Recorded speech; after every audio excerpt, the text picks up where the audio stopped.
और हमने क्या दिया? अमृत। ऐसा गुरु होता है कि बुराई मुझे दे दो और मुझसे अमरता ले लो, ये दोषों को मुझे दे दो।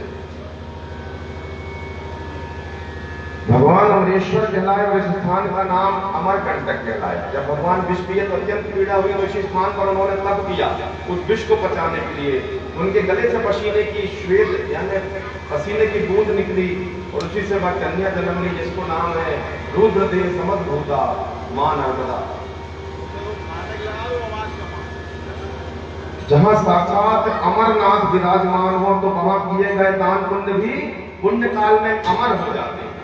यह शिवलिंग के स्वरूप है। यहाँ पर भगवान की एक कला विराजमान है, अमरकंटक में दूसरी कला विराजमान है ओमकारेश्वर। जब भी तीर्थ जाए तो संकल्प करो कि हमसे कोई पाप न हो। ये धागा बनाने का मतलब ये नहीं कि रक्षा सूत्र बना दिए, इसका मतलब ये है कि हम आज ज्यादा से ज्यादा सत्य बोले। जब भी व्रत रखो तो वो कहानी बचपन की याद रखो। कौन सी? विक्रम और बेताल की। एक विक्रमादित्य रहता है तो बेताल को जंगल से लाता है शमशान से। तो बेताल कहता है देखो जो बोलता है तो मुझे पसंद नहीं, तुम बोले तो मैं तुमको छोड़कर चला जाऊंगा उसी पेड़ पे। और विक्रमादित्य बोलते ठीक है मैं शांत रहूंगा। उसकी पीठ में बैठकर बेताल चलता है और रास्ते में उसके दिमाग में ऐसा प्रश्न छेड़ देता है कि उसके दिमाग में शंका हो जाती है। बता विक्रम बता देता तेरा मैं सिर फोड़ दूंगा। जब हमारे मन में कोई बात नहीं पसती तो हमारा सिर दर्द करने लगता, वही बेताल हमारा सिर फोड़ने लगता। इसलिए विक्रमादित्य को बोलना पड़ता और वो उसे छोड़कर बोला तू अपना वचन हार गया, मैं चला। किसने देखा ये सीन?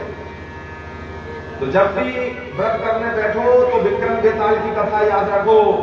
तू बोला और मैं चला, तू बोला मैं चला। व्रत रखी और अगर ज्यादा बोले किसी को अपशब्द कहे तो आपके पुण्य बेताल की तरह चले जाए। इसलिए उस दिन संकल्प करो। मौन व्रत रखाया जाता है तीजा में कि बोलने से ही हमारी शक्ति छीन होती, इसलिए शांत रहो। शांत रहने से कहीं नहीं जाओगे तो लोग तुम्हारा दिमाग भ्रमित नहीं करेंगे। बेताल प्रवृत्ति के लोग तो तुमको क्रोध नहीं आएगा। यहाँ भगवान के पास बैठो और भजन करो। उपवास करते हैं समीप भक्ति, भगवान के समीप उपविष्ट वास करो। उप यानी समीप।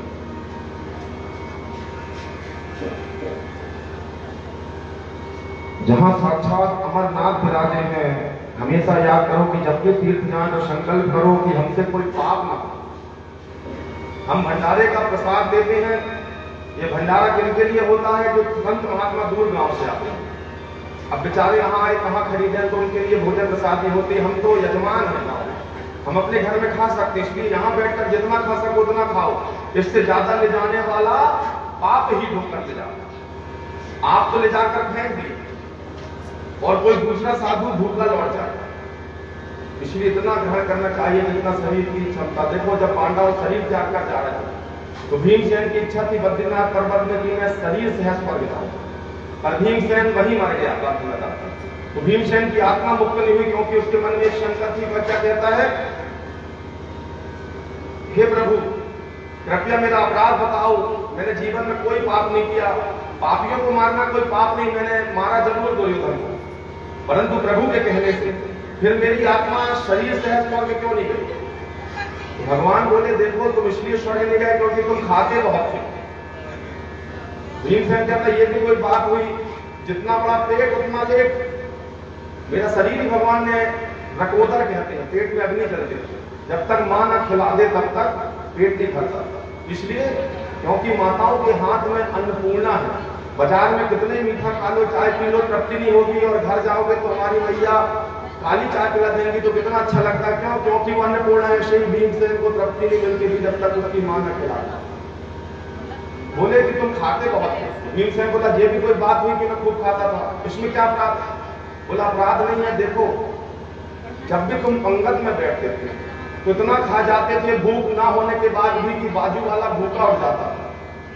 तो जब भी खाने बैठो तो थाली की ओर देखो, यानी कहीं इतना तो जबरदस्ती नहीं खा गया कि बाजू वाले को खा जाए। तो जब भी खाने बैठो तो थाली में देखो, परंतु जब भी परसने बैठो तो थाली की ओर मत देखो। क्यों?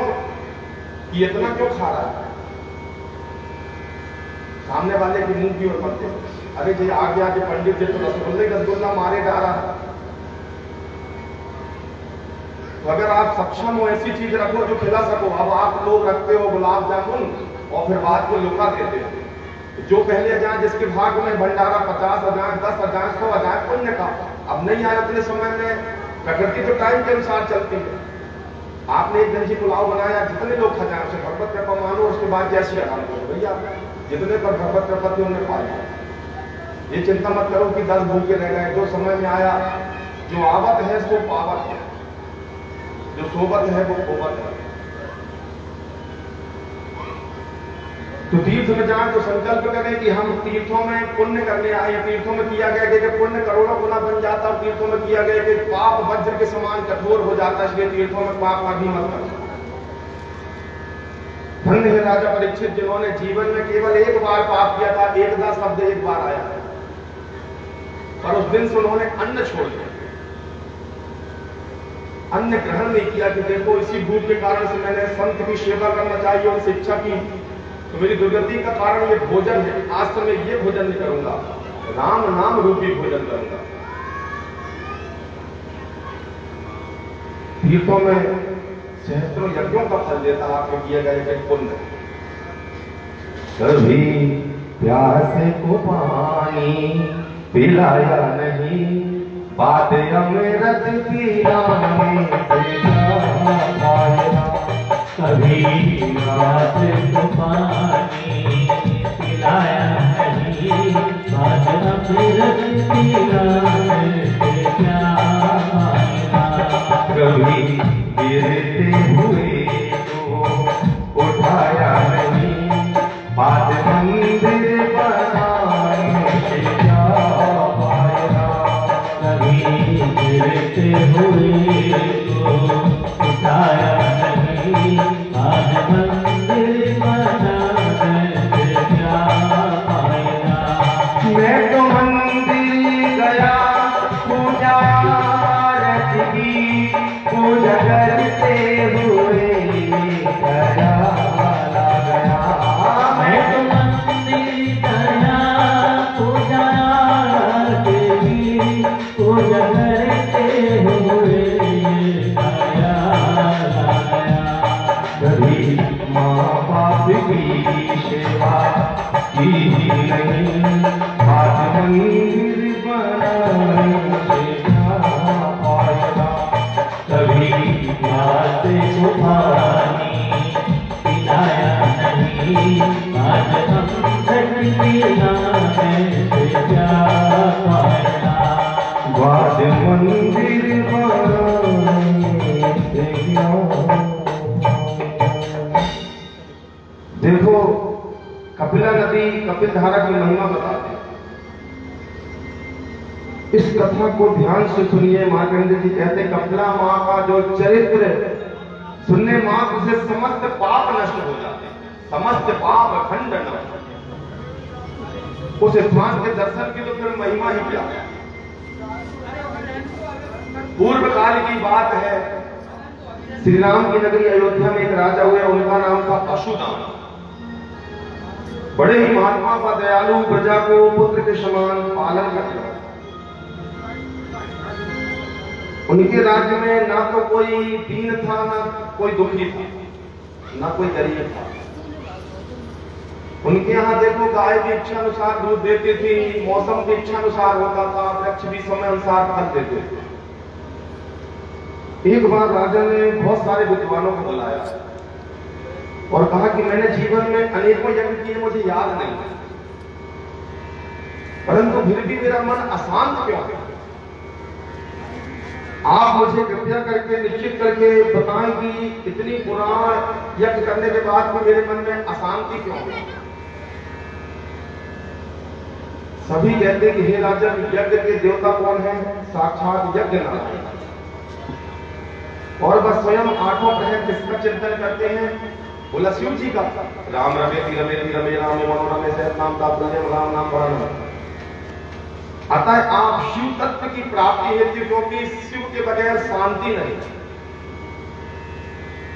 अमरकंटक क्षेत्र में चलिए, वहां यज्ञ करेंगे। जहां भगवान साक्षात रूप में उस पर्वत पर विराजमान, और वहां किया गया एक एक कर्म करोड़ों गुना बड़ा हुआ। तब ऋषियों की बात को उचित जानकर सभी विद्वानों को साथ देकर राजा वसुदान अमरेश्वर क्षेत्र पहुंच गए। उस यज्ञ से ब्रह्मा विष्णु शिव का एक साथ पूजन किया गया। भेद नहीं होना चाहिए, क्योंकि ब्रह्मा विष्णु सदाशिव चालक अभिवेका प्रणदाक्षर में ओंकार में शोभित ये तीनों ही हैं। दूध दही गोमूत्र घी आदि की नदियां बह उठी। जब वेद मंत्रों से तीनों देवताओं का अभिषेक हुआ तो अभिषेक से एक धारा निकली, इतना दूध दही बहा कि वो जाकर नर्मदा में समाहित हुई। और वहीं पर कपिला नदी प्रकट हुई। बोलो कपिला मैया की जय हो। जहां पर कपिला व मां नर्मदा का संगम, उसे रुद्रावर्त, वहां पानी घूमता है, आवर्त करता है, इसलिए रुद्रावर्त तीर्थ कहते हैं। यहां पर पहले नर्मदेश्वर देवते, तीनों देवता प्रसन्न हुए, बोले राजन वरदान मांगो। राजा कहते कि प्रभु, जहां पर आपने मुझे दर्शन दिए इस संगम में कपिला और नर्मदा की, ऐसी कृपा सब पर करना। जहां पर जो भी आपका पूजन करे, रुद्राभिषेक करे, दान पुण्य करे, स्नान करे, वह दिव्य विमान में स्वर्ग को जाए। जिसको यहाँ शरीर छोड़े पर पुनर्जन्म मिले। तो देवताओं ने कहा कि ये शरीर यहाँ पर जो त्यागे, अर्थात अंतिम समय, अब ऐसा नहीं कि अब सुसाइड करना है, कुछ आकर चलो भैया कपिल धारा, उससे मुक्ति नहीं मिल सकती, क्योंकि जब सुख भोगा तो दुख भी भोग, मरने के बाद बड़ी दुर्गति होती, इसलिए शरीर को सहन कर लेना।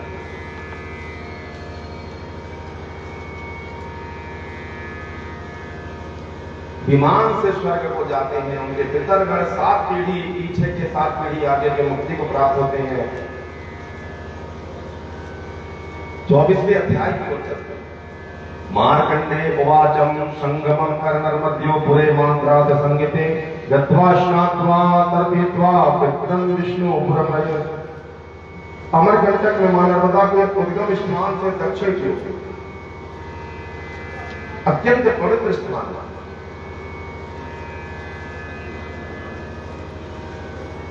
जहां कभी महर्षि भृगु जी का आश्रम था।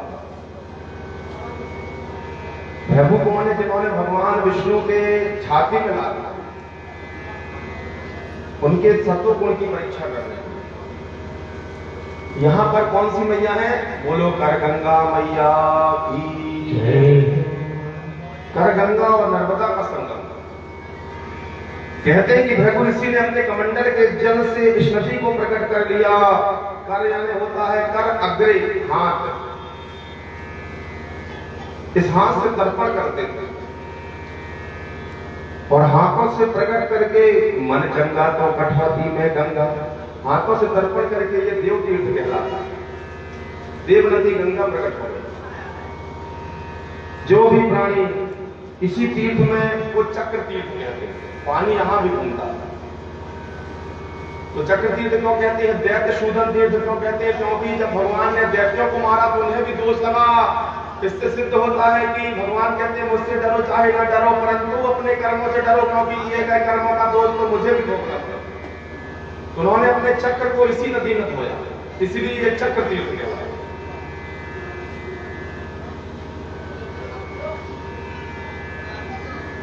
जो भी प्राणी मां नर्मदा और करगंगा के पवित्र कथा को सुनता, उसके भाग्य की बड़ाई साक्षात देवगण करते हैं। यहाँ मनुष्य सभी पापों से मुक्त हो जाता है। सुदर्शन का की एक कला यहाँ हमेशा विराजमान होती। सुदर्शन यानी सुदर्शन, हमेशा अच्छा दर्शन करो, अच्छा देखो, तो आपके यहाँ कभी काल नहीं आता। बुरा जो देखने में चला बुरा न मिलियो कोई, जो जग ढूंढा आपनो मुझसे बुरा न कोई। एक बार गुरुदेव ने कहा कि दुर्योधन और युधिष्ठिर, तुम दोनों को 2 काम करना है, तुम जाओ पूरी दुनिया में घूम कर आओ। युधिष्ठिर बुरा नहीं देखता था, धर्मराज था, तो उससे कहा कि दुनिया में उल्टा काम कराओ, ये सारी दुनिया को भगवान का रूप जानता, धर्मराज। तो जाओ युधिष्ठिर, तुम दुनिया में सबसे बुरे आदमी को पकड़ के लाओ, और जाओ दुर्योधन, तुम दुनिया में सबसे अच्छे आदमी को पकड़ के लाओ। दोनों चल पड़े, दुर्योधन घूमा पूरी दुनिया। दुर्योधन के बाद युधिष्ठिर भी घूमा, आया गुरुदेव बोले कि तुमने पता किया? दुर्योधन कहता, गुरुदेव मैं पूरी दुनिया में घुमाया परंतु मुझे कोई भी अच्छा आदमी नहीं मिला, क्योंकि जो अच्छा नहीं होता उससे दुनिया भी अच्छी नहीं लगती। फिर युधिष्ठिर आए, बोले देखो गुरुदेव, मैंने बहुत ढूंढा परंतु मुझे दुनिया में कोई बुरा मिला ही नहीं। जब मैंने देखा तो मुझसे बुरा संसार में कोई नहीं था। गुरुदेव धन्य हो गए कि इसीलिए तुम्हें धर्मराज किया।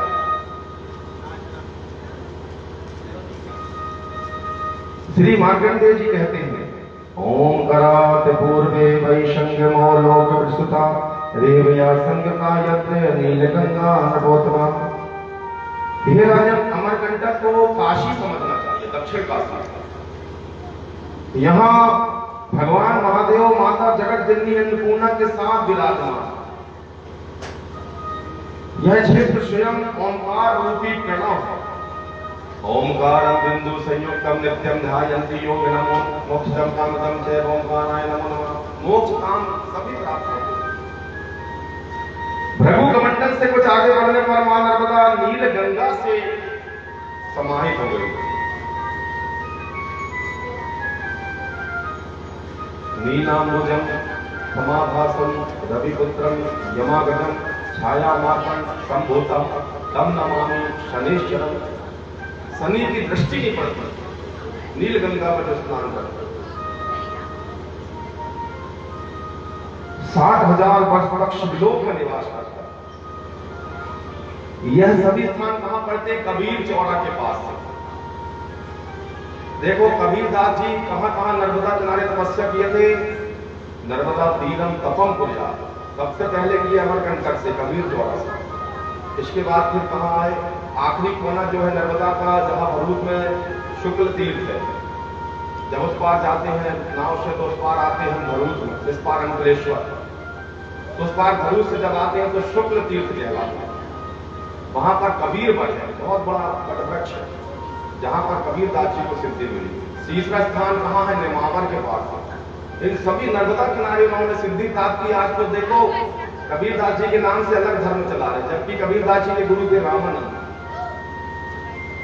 उन्होंने कबीरदास जी को ज्ञान दिया श्री कृष्ण को पास करके, इसी किनारे सिद्धि प्राप्त हुई। आज देखो एक लाइब्रेरी में गीता पुराण बाइबल कुरान सब रहते हैं, परंतु ये पुस्तकें कभी नहीं लड़ती, और जो लोग इसको पढ़ते नहीं वो इनके नाम से लड़ते।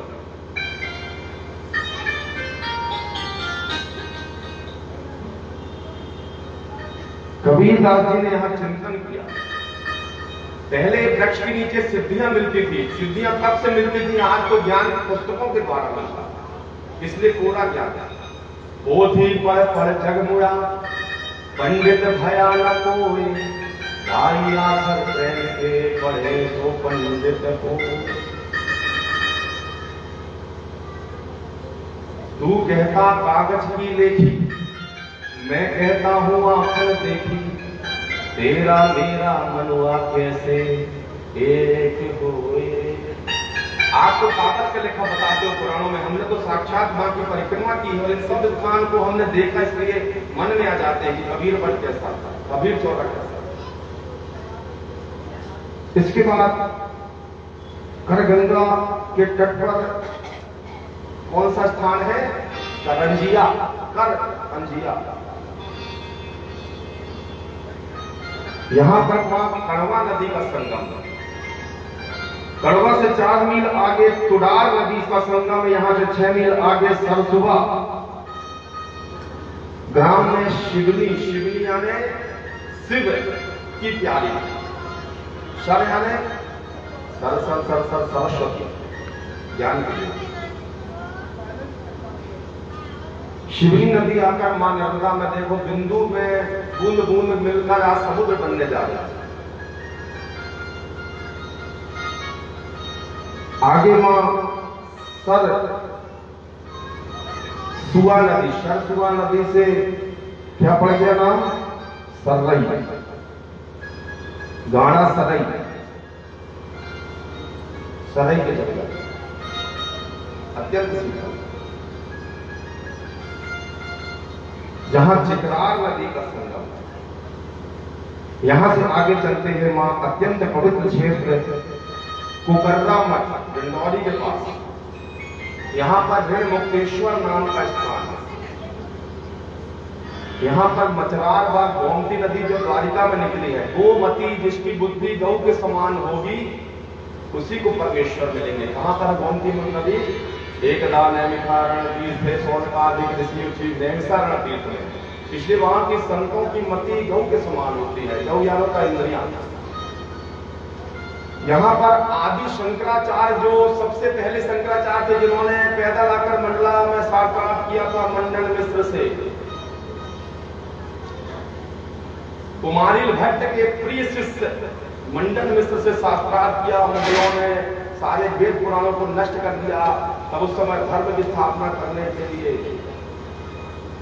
शंकराचार्य और कुमारिल भट्ट के शिष्य मंडल मिश्र से किया, तो तुम योग्य हो, तुम यहाँ पर धर्म की गति संभालना, लोगों को धर्म सिखाओ। बोले शंकराचार्य जी महाराज। 14 वर्ष का बालक पैदल चला आता है केरल से, और हम तो 7 किलोमीटर नर्मदा जाने में भी सोचते। क्या है इस मां नर्मदा की महिमा, जिनके दर्शन करने से समस्त प्राणी ऋणों से मुक्त होते हैं। कौन कौन से ऋण? बैंक का कर्जा, किराना का कर्जा, ये ऋण नहीं। जन्म लिए माता पिता का ऋण है, क्योंकि बाढ़ पूर्व पिता के धर्म, पूर्वजों के धर्म से आप संसार में आए, इसलिए धर्मपुत्र कहलाए, पितरों का ऋण। दूसरा देव ऋण, किसका? जब कुल में किसी का जन्म होता है तो कुल देवी प्रसन्न होती है, पितर देव प्रसन्न होते हैं कि हमें पूछने वाला कोई पैदा हो गया। जब किसी ब्राह्मण का जन्म होता है तो सूर्य भगवान प्रसन्न होते हैं कि गायत्री जपने वाला एक बंदा पृथ्वी लोक में आ गया। ये देव ऋण कहलाता। जब हम हमें भूल जाते हैं तो फिर लाख बद्रीनाथ जाओ, केदारनाथ जाओ, जो अपने कुल देवता का नहीं हुआ पूर्वजों। आज लोगों ने देखो नए नए बाबा पैदा हो रहे हैं, विदेशी ताकतें बाबा लोगों को ट्रेंड करके भारत में भेज रही कि यहाँ आस्था पर चोट है। केवल हिंदू धर्म में ही चोट होती है, कोई मुस्लिम ना हिंदू बनता है ना ईसाई बनता है, पर एक हिंदू अपने धर्म को छोड़ देता है। जब आप बहू बनकर आई तो आपकी सासू माँ ने कहा कि ये तेरे कुल देवता, उन्हें उनकी सासू ने कहा, उन्हें हजारों साल से ये प्रक्रिया चली आ रही, और आज हमें कोई बाबा ने बता दिया कि सब बेकार है और हमने पूर्वजों की पूजा करना छोड़ दिया। तो भगवान कहते हैं कि जब पतन आता है तो पहले धर्म साथ छोड़ता है, इन लोगों का पतन निश्चित है। यानी 1000 साल से हमारे पूर्वज मानते आ रहे हैं वो मूर्ख थे, यही विद्वान इस युग में पैदा हुआ है तुलसीदास, इसने धर्म को छोड़ दिया। और बाबा लोगों की बात में आकर के सभी बाबा आज कहाँ है पता ही नहीं चलता, आया है तो जाएगा। सनातन धर्म को बिगाड़ने कलयुग में ऐसे कई काल लेंगे जो आपको भ्रमित करेंगे। यही तो परीक्षा है।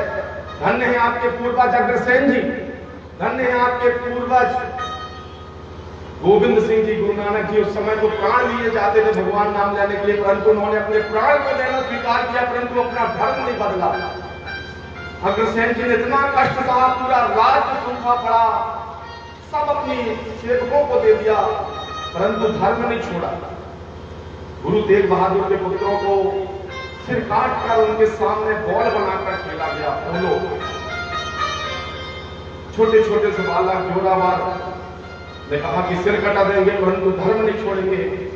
उसी समय के हिंदू धर्म को बचाने के लिए एक पुत्र ने सब माताओं से कहा कि हे मां, मुझे ऐसा पुत्र दो, मैं तुम्हारा 1.25 लाख से एक लड़ाऊंगा, उस एक को मैं ऐसा तैयार करूंगा कि जो 1.25 लाख पर भारी पड़ेगा। तो गुरु गोविंद सिंह ने कहा, केस धारण किया, कच्छा लंगोट ब्रह्मचर्य का पालन किया, परिवार छोड़ दिया, छोटे छोटे बालकों को बोला कि धर्म बदल, बोला नहीं बदलेंगे, उनका सिर काट दिया गया और सिर जाकर दिया गया। आंखों से आंसू भी निकले। इतनी कठिन समस्या के बाद भी उन्होंने अपना धर्म नहीं छोड़ा। और आप थोड़ी से लोभ के कारण से अपना धर्म छोड़ते हैं, आपका तो शुरू है। कलयुग में ऐसे काल में भी बहुत आएंगे जो हिंदू धर्म में ही चोट करेंगे। जब एक हिंदू कम होता है तो समझ लो हिंदू कम नहीं होता, हिंदू का विरोधी बढ़ता। ऐसे लोगों का पतन होते भी टाइम लगता है। इसलिए अभी भी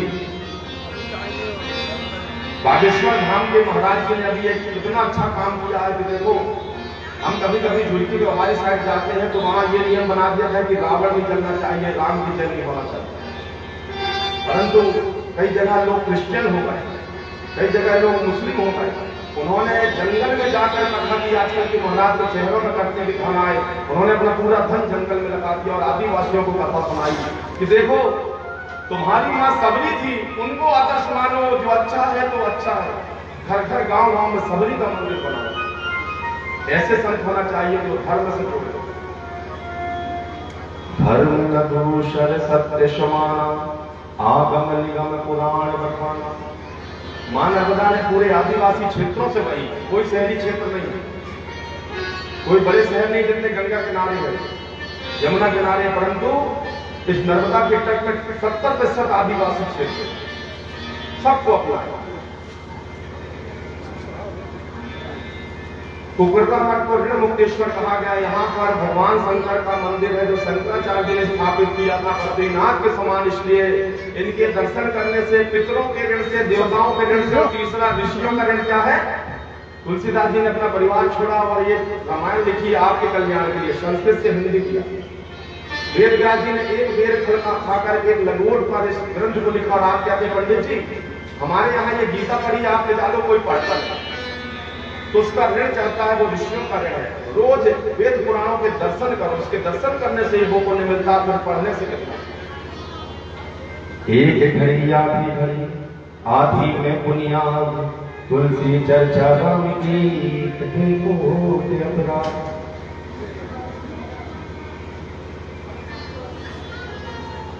वैसे इस मंदिर के संदर्भ में आज से 100-150 साल पुरानी एक कथा था। ये लोक कथा, ये वेदों की पुराणों की नहीं है, फिर भी आपको बताता हूं। इस गांव में एक बंजारा रहता था। बंजारा यानी खाना बदोश जो यहाँ वहां भटकते रहते। बसती बसती पर्वत गाता जाए बंजारा, लेकर दिल का एक तारा। भेड़ बकरियां पालते थे, उनके साथ एक कुत्ता होता। देखो वो कुत्ता इतना ट्रेंड रहता है कि इतनी सारी भीड़ अगर यहाँ भी भटकती तो वो कुत्ता वहां तो कंट्रोल करता है, वो आराम से चलते हैं बैलगाड़ी में। आगे कुत्ता चलता है, कितना स्वामी भक्त होता है। देखो जीव होकर एक रोटी खाकर भी एहसान हो। एक बात की बात है कि उस गांव में ये डिंडौरी से 10-15 किलोमीटर दूर ऋण मुक्तेश्वर क्षेत्र की मैं महिमा बता रहा हूँ, जहाँ भगवान ऋण मुक्तेश्वर का मंदिर है, जिनके दर्शन करने से दैहिक भौतिक मात्र पितृ देव ऋषि ऋणों से मुक्ति मिलेगी। कुंडली में कोई कहता है राहु खराब है, कोई कहता शनि खराब है, कोई कहता फलाना खराब है, कोई खराब नहीं है। जिसके में पितृ ऋण होगा, जिसमें देव ऋण होगा, जिसमें ऋषि का ऋण होगा, इन्हीं ऋणों से बच्ची दुखी है। इसलिए जब भी धर्म कर्म करें तो बच्चे के नाम से भंडारा मत कराएं। बच्चा तो फल है, जड़ में पानी डाले पूर्वजों के नाम से आखिरी फल तक पहुंच जाएगा, आखिरी पत्ते तक पहुंच जाएगा। ये दान हम इसलिए कर रहे हैं इस मंदिर में, इस कथा में, कि ये हमारे पूर्वजों का कल्याण है। क्योंकि पूर्वजों ने क्यों इतने संतान चाहे कि मेरे 4 लड़के हो, भला का आप उसे अमृत पिला दो, 4 को पैदा करके और जल्दी चलेगा सरसात टेंशन में। इसलिए इतनी संतान चाहिए कि कोई सब नहीं जाते, एक कोई तो ऐसा पैदा होगा जो हमें हमारे निमित्त पुराण करेगा, या हमारे निमित्त गया श्राद्ध करेगा, जो हमारे निमित्त तीर्थ यात्रा करेगा। सब नहीं करता। तो देखो वो बंजारे के गांव में एक भयंकर अकाल पड़ा और सकाल से उस गांव में खाने पीने को कुछ नहीं था। वो बंजारा बड़ा दुखी की खुद खाएगी, बच्चों को खिलाएगी और जीव को खिलाएगी। तो उसने वहां पर एक महाजन रहता था, साधु साहूकार, उसके पास बोला कि देखिए सेठ जी, अभी मेरी स्थिति बड़ी खराब है, भयंकर अकाल पड़ा है, मेरे पास देने को कुछ नहीं, पर मेरा ये कुत्ता बड़ा वफादार है, इससे आप कुछ दिनों के लिए अपने पास गिरवी रख लो, इसके बदले में मुझे कुछ धन दे दो, जब मेरा व्यवस्था होगी तो मैं इसे वापस ले जाऊंगा। महाजन ने उसकी बात मान ली। ये कुत्ता बड़ा वफादार है, आजकल चोर डाकुओं का बड़ा भरोसा नहीं, अकाल के समय चोरी चकारी बढ़ती रहती, उसने खरीद ली। वह कुत्ता अपने स्वामी के प्रति इतना वफादार था कि उसकी वफादारी को देखकर महाजन भी उससे कभी बांध कर नहीं रखता था। स्वामी ने कह दिया कि तू आना नहीं मेरे पास, तो वो नहीं आता था। तो महाजन ने सोचा ये बड़ा वफादार है, इसे बांधना नहीं चाहिए, खुला रखना चाहिए। वह रात भर जाकर उनके घर की रखवाली करता था। एक बार की बात है, रात्रि का समय था। महाजन अपने परिवार के शहर समीर के गांव में गया। उसी रात चोरों ने उसके घर में धावा बोल दिया। कुत्ता अकेला था, उसने सोचा अभी मैं चिल्लाऊंगा तो ये मुझे मार डालेंगे। वो छुपा छुपा देखता रहता है। चोरों ने उस धन को चुराया और उसे ले जाकर एक वृक्ष के नीचे गाड़ दिया। कुत्ता पीछे पीछे जाकर उस स्थान को देख लिया और छुपा रहा, कुछ नहीं बोला। सुबह जब महाजन आए तो दहाड़ मारकर रोने लगा, मेरा सब कुछ चोरों ने चुरा लिया। उसकी आंख में आंसू थे। तब कुत्ता उसके हाथ को खींचने लगा, धोती पकड़कर खींचने लगा। महाजन को लगा ये कुछ कहना चाहता है। उसके पीछे पीछे चले, उस स्थान में जाकर उसने खोदना शुरू किया। महाजन ने कहा इस स्थान को खोदो, और जैसे ही खोदा तो वहां धन मिला। ये सच्ची घटना। महाजन को उसकी वफादारी पर इतना गर्व हुआ कि देखो एक इंसान है जिसे इतना पालो फिर भी पुत्र को पिता की वसीयत तो अच्छी लगती पर नसीहत नहीं, परंतु ये तो देखो कितना भक्त है, एक जीव।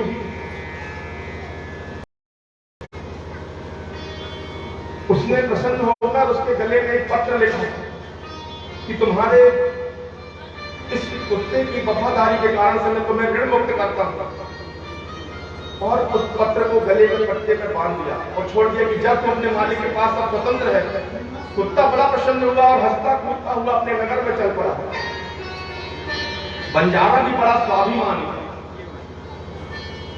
उसने देखा कि मेरा कुत्ता वापस कैसे आ गया, मैं सेठ को क्या जवाब दूंगा अगर वो कह दिया कि इसको नहीं रखना, ये ऐसा है तो मैं कैसे उसका कर्ज पटाऊंगा। हे भगवान, उससे बड़ा क्रोध आया। उसने उसे इतना मारा कि उसके प्राण निकल गए। वो बेचारा मूक जीव बोलने को तैयार हुआ परंतु सुनने को तैयार नहीं। भगवान कहते हैं कि काम से क्रोध बढ़ता है, क्रोध से बुद्धि का नाश और जीव का पतन हो जाता है। जैसे ही वो मरा उसका क्रोध शांत हुआ, उसकी आंखों में आंसू उतर के देखो मैंने अपने स्वार्थ के लिए तुझे मार डाला। उसके मुख में हाथ फेरने लगा और जैसे ही हाथ फेरा उसके गले में पत्र मिला।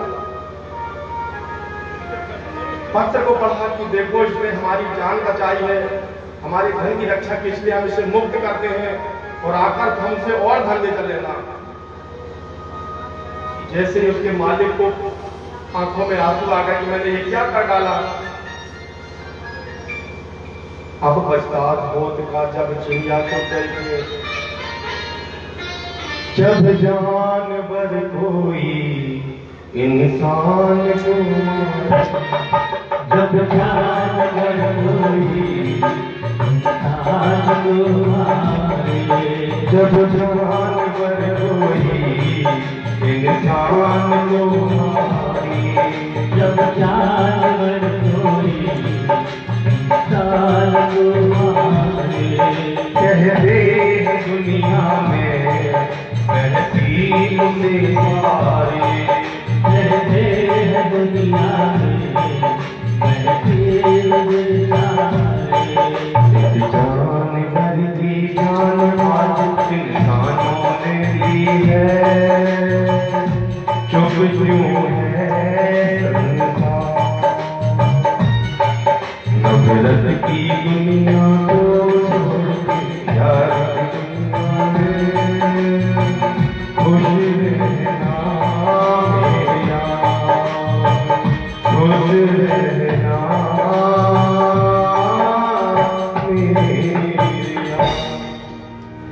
जा इस बाकी दुनिया को छोड़कर तू उत्तम गति को जा। हम तुझे अपना पुण्य देते हैं, दोबारा इस लोक में मत आना। पुण्य अपनी जन्म ये वैसी संसार है। अभी कुछ दिन पहले दीपावली में कुत्ते के मुंह में बम रखकर फोड़ दिया गया। क्या था उस जीव का दोष? भगवान ने आपको सक्षम बनाकर भेजा है, उसे लाचार बनाया है।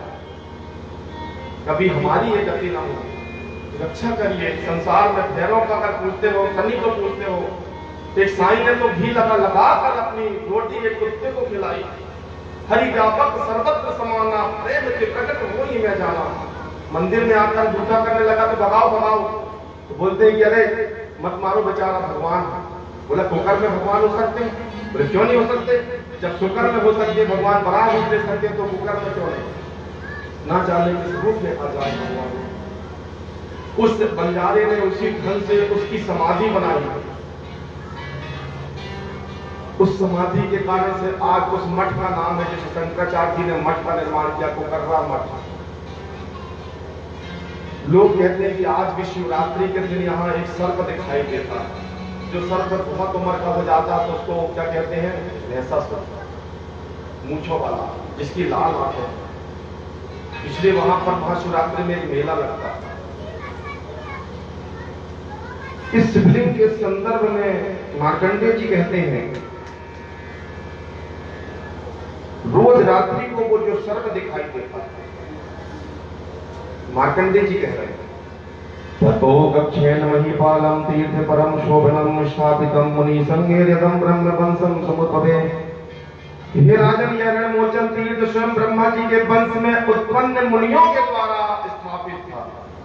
अपने पितरों के ऋण से मुक्ति के लिए ब्रह्मा के वंश में उत्पन्न ऋषियों ने इस ऋण मुक्तेश्वर शिवलिंग का स्थापना। ब्रह्मचारी होने के कारण से देखो पितर का ऋण चढ़ता है। जो ब्रह्मचारी होते हैं उन्हें वित्त ऋण चढ़ता है। उस वित्त ऋण से मुक्ति हेतु उन्होंने इस शिवलिंग की स्थापना की, क्योंकि वंदे पार्वती पितरों, भगवान पितरों के देवता। इसलिए शिवलिंग में चांदी चढ़ती है, पितर में चांदी चढ़ती है। अब तो 5 बर्तन भी लोहे के देते हैं और गरुड़ पुराण कहती है कि लोहे को देखकर ही पितरगण साफ देकर चले जाते हैं।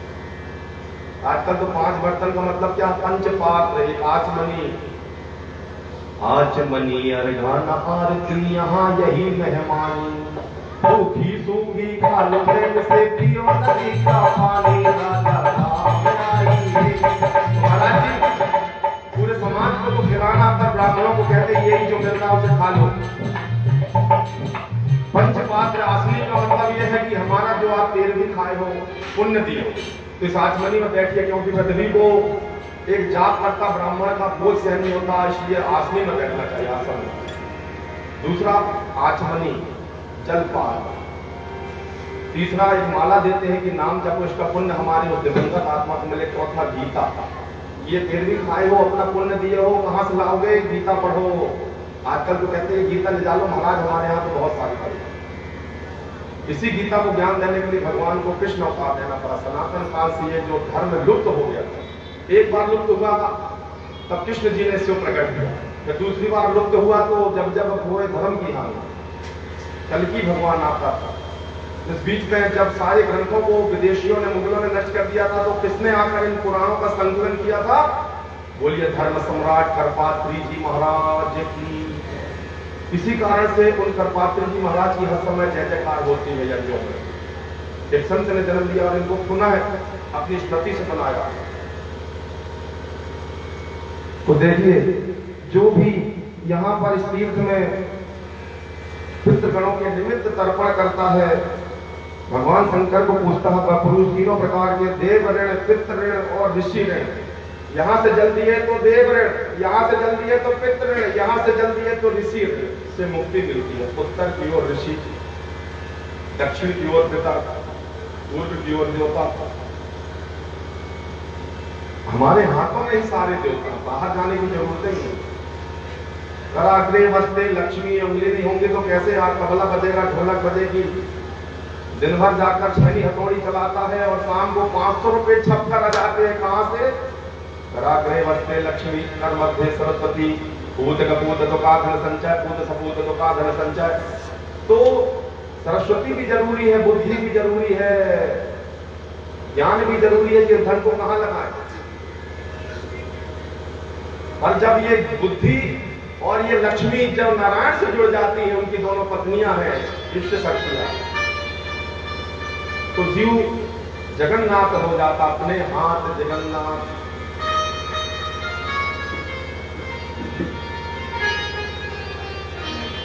तो हमेशा ध्यान रखो कि जीवन में व्यक्ति अगर खुश है, संपत्तिवान है, पुत्र पौत्रवान है, तो कोई ग्रह इस पर प्रसन्न नहीं है, सभी ग्रह इन्हीं पर आधारित है। या तो उसके पिता खुश है या उसके कुल देवता खुश है, और अगर दुखी है तो समझ लो इन्हीं देवता, उसके गुरु, उसके कुल, उसके पिता खुश नहीं। इन तीनों चीजों से ही सारी कुंडली निर्धारित होती है। पितरों के देवता सूर्य, बच्चों का देवता मंगल, पत्नी का देवता, मां का देवता चंद्रमा, पत्नी का देवता शुक्र, ये सभी, और काल के देवता शनि, राहु, केतु, ये सभी ग्रह आपके कर्मों के अनुसार आदेश पाकर भगवान का उस ऋण के पानी से दुख देते हैं। जब राहु के साथ सूर्य यानी पितरों के देवता, सूर्य के वंश में हम सभी आए, इसलिए उसको कहते हैं हरिवंश पुराण। सूर्य के पुत्र हुए कौन? मनु।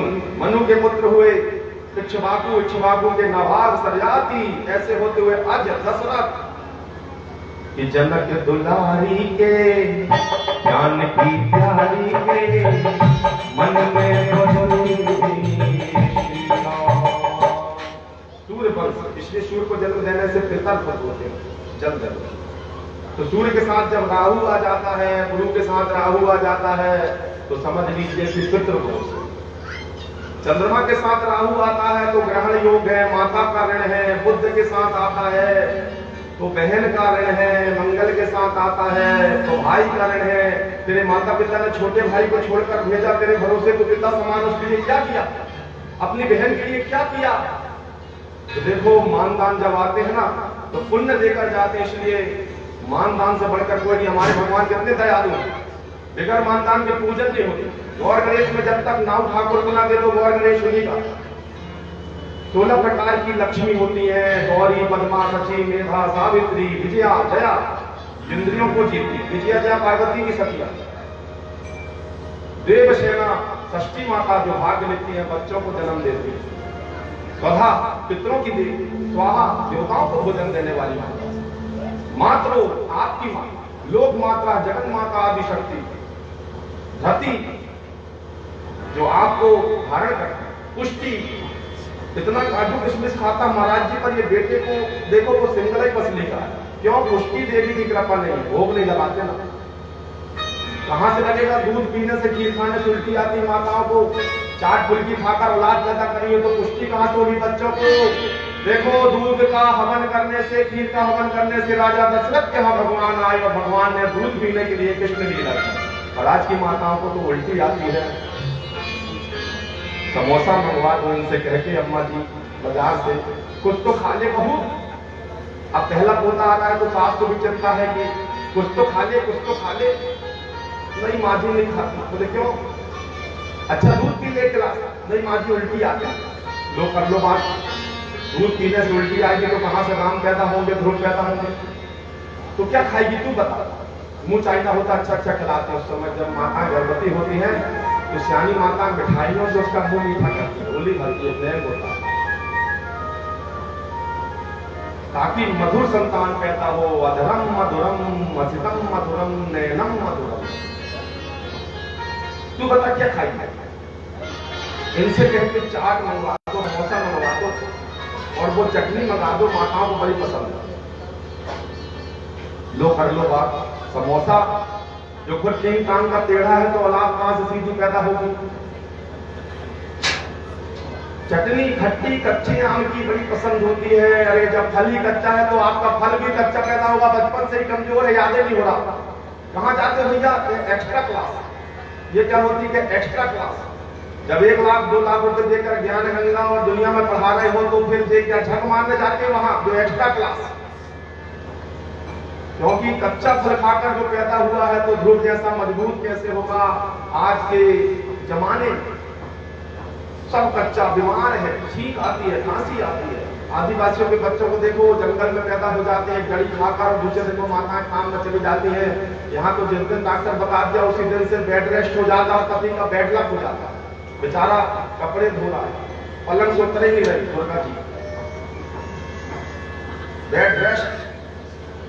और देखो आदिवासियों का काम करते करते डिलीवरी हो जाता है। जितना काम करोगे तो ऑपरेशन की नौबत नहीं आएगी। डॉक्टर तो चाहती है कि एक बार मेरे यहाँ कोई अदा, एक बार कोई चीज तब तक स्वस्थ रहती जब तक डॉक्टर की आना जाए। कोई भी घड़ी, एक अंग्रेजी में कहावत थी कि जब तक कोई घड़ी या यंत्र तब तक साजा जब तक मिस्त्री के यहाँ न जाओ, जिस दिन गई तो उसका लग जाता। आपको डायबिटीज आप अच्छा खा रहे हो, जिस दिन डॉक्टर ने चेक किया बोला शुगर, उस दिन से आपका ब्लड प्रेशर और सब कम जाता होगा। इसके पहले नहीं पता रहता तो कुछ नहीं, क्योंकि आप भगवान के आते। अब आपका मन हो गया मुझे ये, पहले कुछ नहीं हो सकता, मैं भगवान। तो जब भी दान पुण्य करो अपने पितरों के निमित्त करो। जब हम जन्म लेते हैं तो माता पिता का ऋण लेते हैं, उन्होंने त्याग किया, और जब तक उस ऋण से मुक्ति नहीं पाओगे तब तक मुक्ति नहीं। अक्सर अपनी गांव की देवी खेत माई नर्मदा, इनका हमेशा वंदन करो, उन्हें धन्यवाद बोलिए। आपकी कृपा से गंगा हमें पूछने नहीं आती। गोवर्धन में भगवान ने बोला कि अरे पिताजी कि आप पूजा कितने साल से कर रहे हो? नंद बाबा कहते देख लाला, मेरी उम्र हो गई लगभग 90-80 साल, और मैं बूढ़ा जब अपने दादा से पूछता था तो वो भी यही कहते थे कि हम भी देख रहे हैं हमारे दादा से ऐसे करके हजारों साल से। अच्छा, इतने साल से आप इंद्र को पूजन कर रहे हो, ठीक है। इंद्र कोई भगवान थोड़े ना है, इंद्र तो एक पद है प्रधानमंत्री का, कोई भी बन सकता है। 100 यज्ञ करने वाला इंद्र बनता है, तो जो खुद जिसका पद निश्चित नहीं तो उसे हम क्यों भगवान माने? ऐसी बात नहीं करते तो हम किससे माने? बोले देखो तो सामने गोवर्धन, इन पर्वतों से हवाएं टकराती हैं तो वर्षा होती है, इन वृक्षों में हमारी गौ माता चलती है, ये यमुना का जल हम पीते, हमारी खेती किसानी होती तो हम इनको भगवान माने। अच्छा ये बताओ, इतने 1000 साल हो गए, आपकी उम्र कितनी? 90 साल में कभी इंद्र ने आपको फोन किया कि hello Nand Baba, how are you, कैसे हो, सब कुछ कुशल मंगल तो है? बोले आज तक फोन नहीं लगाया। तो जो है ही नहीं तो उसको क्यों पूछे? जो साक्षात है उसको पूछो।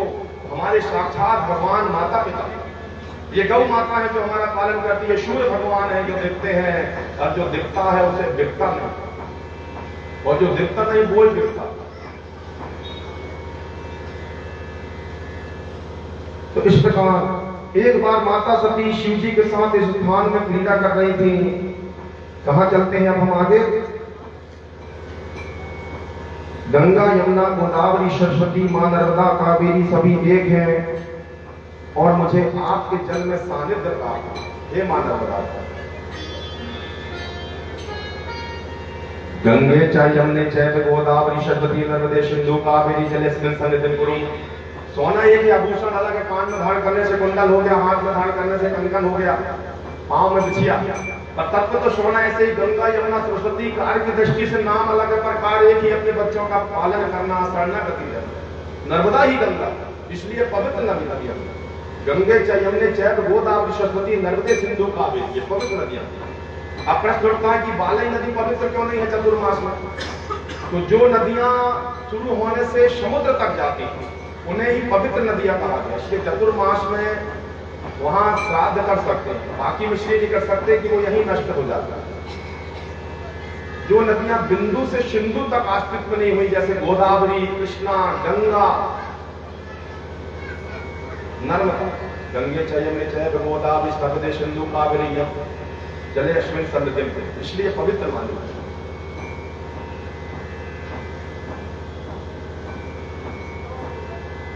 अतः मां नर्मदा का हम पर ऋण है, हम इसी के तट में पले बढ़े, हमारे पूर्वज पले बढ़े, तो पहला धन्यवाद उचित।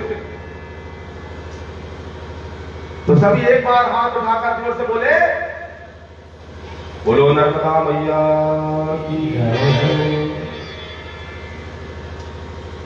मैया नर्मदा को निर्मल नीरा, मैया नर्मदा को निर्मल नीरा, चल के नहा लई है, हाँ चलो डुबकी लगा लई है, हाँ चलो डुबकी लगा लई है, हाँ चलो डुबकी लगा लई है।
तेरे द्वार पे हमने आए, हरिओम नमः शिवाय। तेरे द्वार पे हमने आए, हरिओम नमः शिवाय। हरिओम नमः शिवाय, हरिओम नमः शिवाय, हरिओम नमः शिवाय,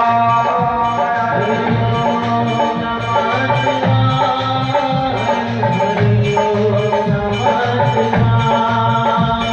हरिओम नमः शिवाय, हरिओम बोलो नर्मदा मैया की जय हो। मार्कंडेय उवाच अतः परं प्रवक्ष्यामि या विशल्यावयोगदा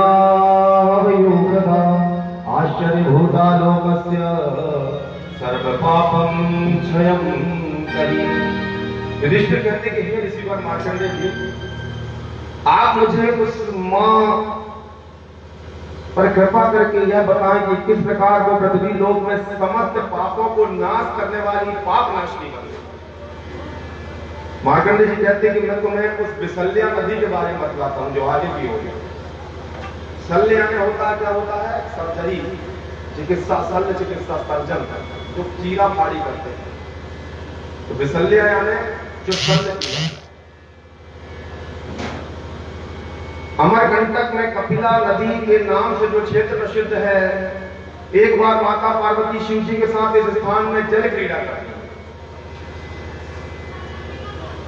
शिव जी ने इसी कार्तिक महीने के बाद अग्रहण का जो महीना आता उस समय जो भगवान श्री कृष्ण ने लीला करी उसी ध्यान में खोगा। तो उन्होंने सोचा कि देखो नदियों में भगवान का वास होता है, इसलिए नदियों में नग्न स्नान नहीं करना चाहिए, मर्यादा। और ये नर्मदा तो स्वयं ब्रह्मचारी, इसलिए जब मंडला में कुंभ बना था तो नागा साधु यहाँ नहीं आए। उन्होंने बोला पार्वती जी से, देवी यहाँ पर वरुण देवता आदि देखते हैं, सूर्य चंद्रमा आदि छल में है, सात आसमान में, तो यहाँ पर हमें श्रद्धा भाव से डुबकी लगाना चाहिए। परंतु पार्वती जी अपने में मगन थी। तो शिव जी ने लीला करते हुए उनके वस्त्रों को चुरा लिया और ऊपर की ओर लुक गए, कृष्ण जी के समान। तब सखियों ने सोचा कि कैसे मां की या देवी सर्वभूतेषु लज्जा रूपेण संस्थिता। पार्वती जी के वस्त्र को हर देखकर पार्वती जी लज्जा में जल में डूबी रही। तब सखियों ने चिंता करके गीले वस्त्र जो उनके थे उसी को निचोड़कर पार्वती जी के ऊपर डाल दिया। उस जल को निचोड़ने से एक मैली सी गंगा निकली जिसको कपिला के नाम से जाना जाता। बोलो कपिल गंगा मैया की जय। इसका दूसरा नाम है विशल्या।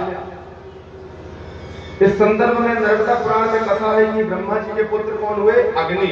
चत्वारी संगात्मयोगस्पादात् वैसे से सप्तस्तासोद्विधा। अग्नि देवता के सिर में 4 सींग हैं, ध्वजा उनका भेड़ के जैसे है और 7 जीव हैं।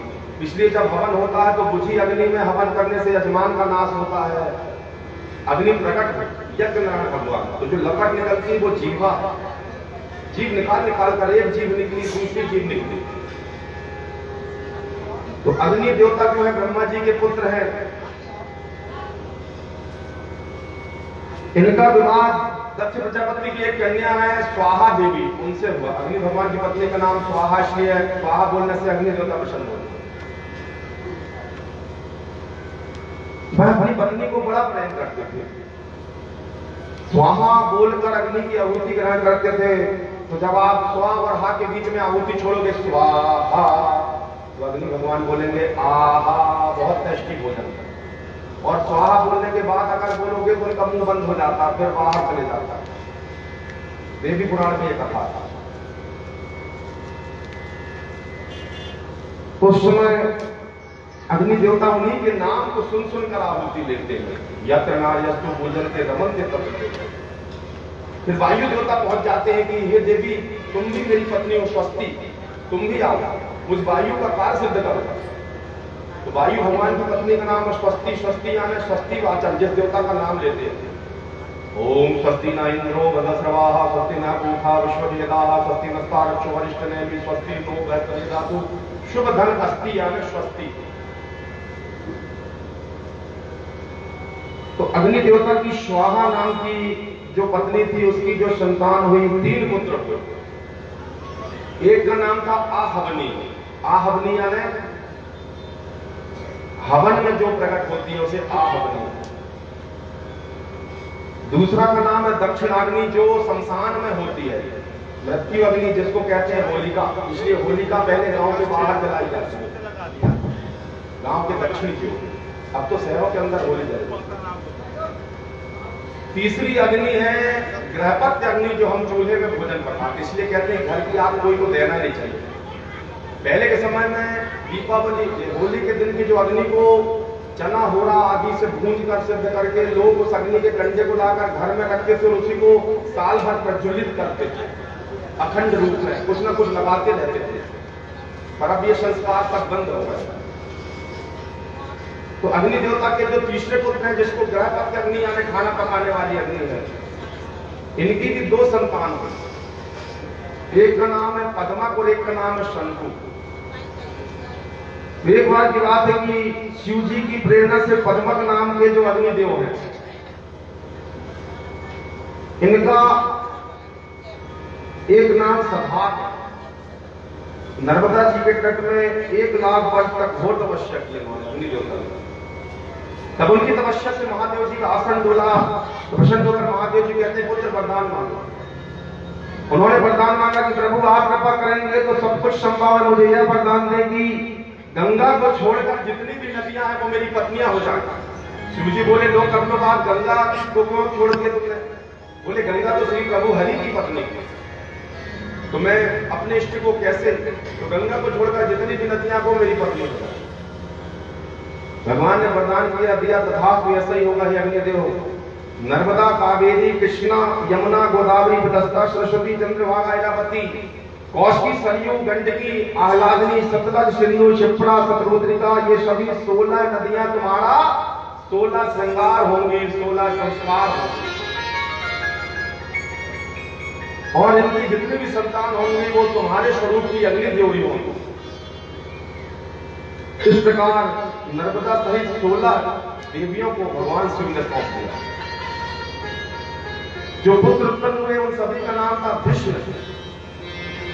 भीष्म के नाम से ये संसार में प्रसिद्ध हुए। इन सभी में जो नर्मदा जी का जो पुत्र था वो महान तेजवान था, क्योंकि ये शिव जी की कन्या थी। उसे इन सब का राजा बनाया गया धिषणेन्द्र। भी यानी होता बुद्धि, जो अपनी इंद्रियों को, बुद्धि को परमेश्वर को अर्पण करता है वो धिषणेन्द्र। देखो कछुए को देखो, कूर्मो अंगाने गीता भगवान बोले, देखो कछुआ जो होता है उसके बहुत सारे हाथ पांव होते हैं। कोई कहता 16 नखुन माना, कोई कहता 14। जब विपत्ति आती है ऐसे तो वो चलेगा, और जब विपत्ति आएगी तो पूरे अंगों को समेट के कवच के अंदर कर देता है और सिर को भी अंदर घुसेड़कर एक ओर देखता है। ऐसे ही हमारे हाथ पांव इंद्रियां 10 इंद्रियां, भूख प्यास 5 ज्ञान इंद्रियां 5 कर्म इंद्रियां, इन सबको समेट कर कवच यानी भगवान का नाम का स्मरण, देवी कवच, और एक और केंद्रित कर दो परमेश्वर में। कछुआ को फिर कितने तलवार मार दो, गोली मार दो, मरने वाला नहीं है। देखिए इंद्रियों के ना घोड़े चढ़े, इसमें हरदम जवानी के कोड़े पड़े। ये शरीर रथ है, रथ को भगवान की ओर ले जाओ, संसार की ओर नहीं। ये 10 इंद्रियां ही 10 रथ है। भूख कहती है कि अरे खाना खा लेते, तो मन कहता है कि दुकान खोल लेते, तो ये कहता है कि अरे यार लड़ाई घूमने जाना, कहाँ का फल।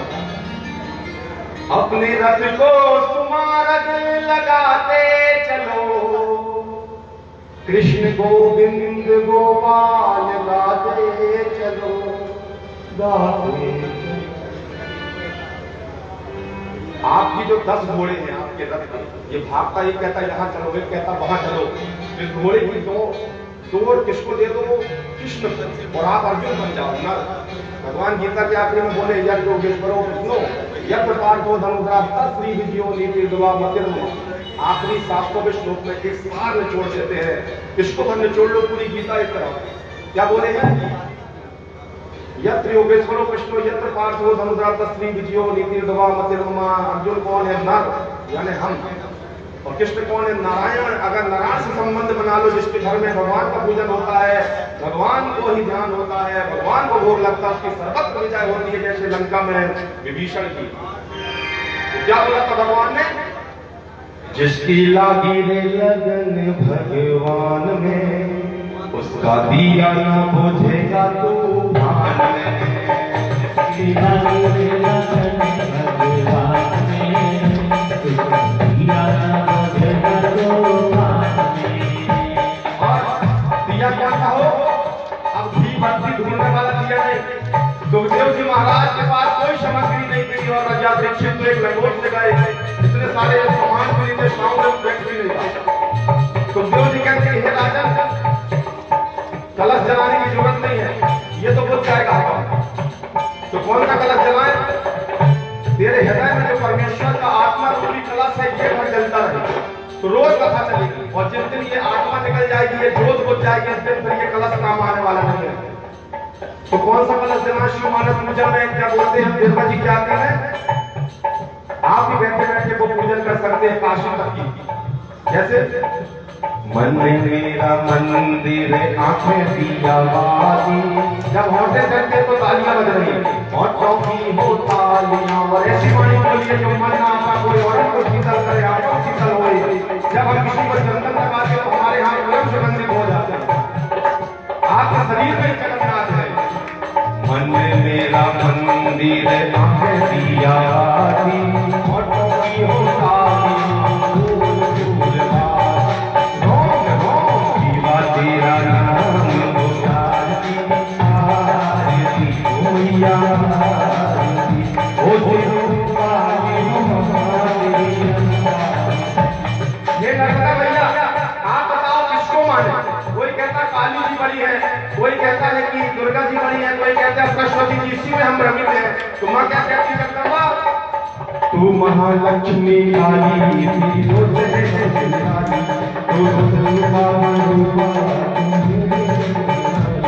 कृष्णा कभी राते रात मुराद पाए, जो तेरी शरण आए मनमान मुराद पाए। सारे जग की है तेरी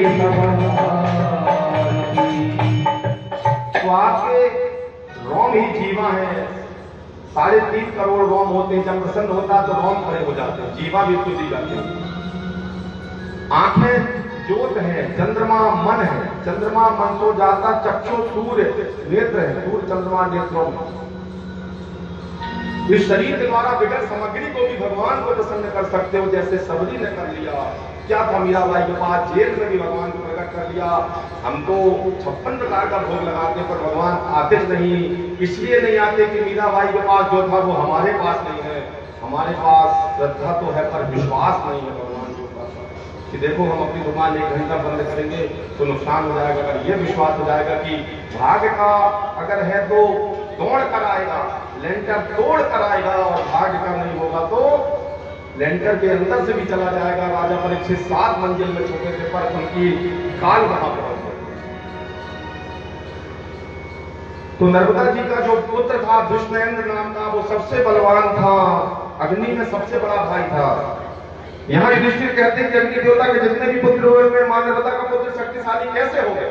इस बात में हमें बड़ा आश्चर्य है। मार्कंडेय जी कहते हैं कि राजा मां नर्मदा स्वयं शिव काल अग्नि, रुद्र अग्नि, प्रलय काल की अग्नि, और उस अग्नि से तेज से नर्मदा प्रकट हुई। और नर्मदा स्वयं भी अग्नि है, तो उसके पुत्र कैसे नहीं प्रतापी हुआ?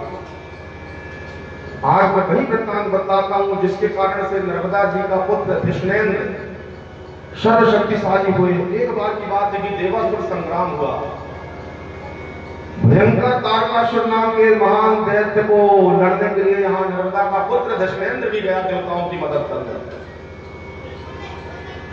सभी श्री हरि विष्णु से प्रार्थना करने लगे कि हे जगत के पालन करता, इस महान दैत्य तारकासुर ने वरदान मांगा है कि शिव के पुत्र के द्वारा ही इसकी मृत्यु हो, हमारी रक्षा कर। भगवान विष्णु ने अग्नि पुत्र दशमेंद्र से कहा कि जाओ पुत्र तुम युद्ध करो, अपने तेज से दानवों को भस्म कर। तभी विष्णु जी ने वायुदेव से निवेदन किया कि हे वायुदेव, अग्नि और वायु मित्र, जल और अग्नि बैरी है, इसलिए आप उसके लिए सहायक करें, आप उसके प्रभाव को तेज करिए, आप अपने प्रभाव से अग्निदेव के तेज को भीषण करते हैं। इस प्रकार अग्निदेव व वायुदेव के कोप से दैत्यतारकासुर, मयासुर सहित सब जलकर भस्म होने लगे। तो ये बालक कौन है?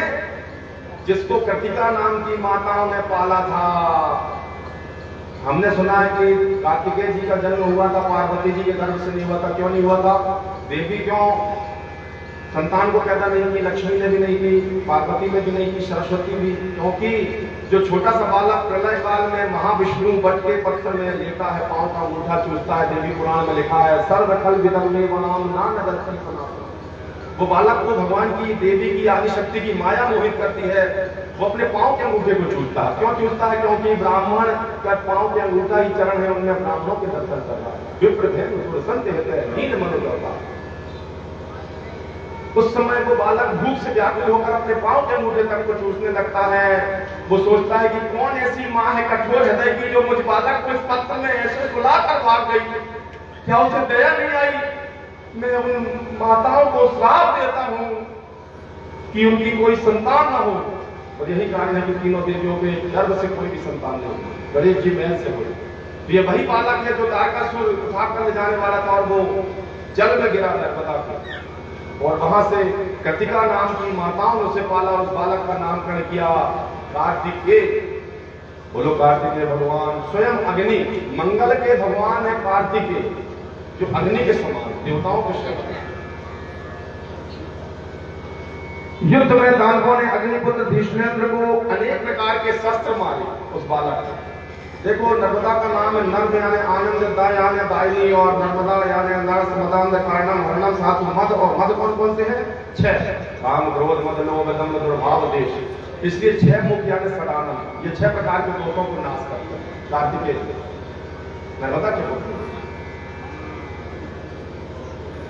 इसके बाद जब दैत्यों ने उन पर अस्त्र शस्त्र चलाए तो उनके शरीर में जहां तहां घाव हो गए। वो घाव आज बढ़ते जा रहे हैं। माता नर्मदा ने अपने पुत्र की ऐसी दशा देखी तो कहा कि पुत्र, तेरा शरीर आज धर्म के मार्ग में चलने के कारण से जहां तहां घाव हो गए, यानी शल्य हो गए, शल्य से व्यथित है। चल मेरे साथ। और अपने हृदय से लगा लिया और डुबकी लगा ली, और जैसे निकली तो उसके पूरे शल्य यानी घाव दूर हो गए। घाव को शल्य कहते हैं। कपिला में डुबकी लगाने से शरीर के सभी घाव ठीक हो गए। इसी कारण से नदी का नाम पड़ा। बोलिए विशल्या मैया की हो। दैहिक दैविक भौतिक तापा, दैहिक दैविक भौतिक तापा, राम राजी नहीं काहू हिया।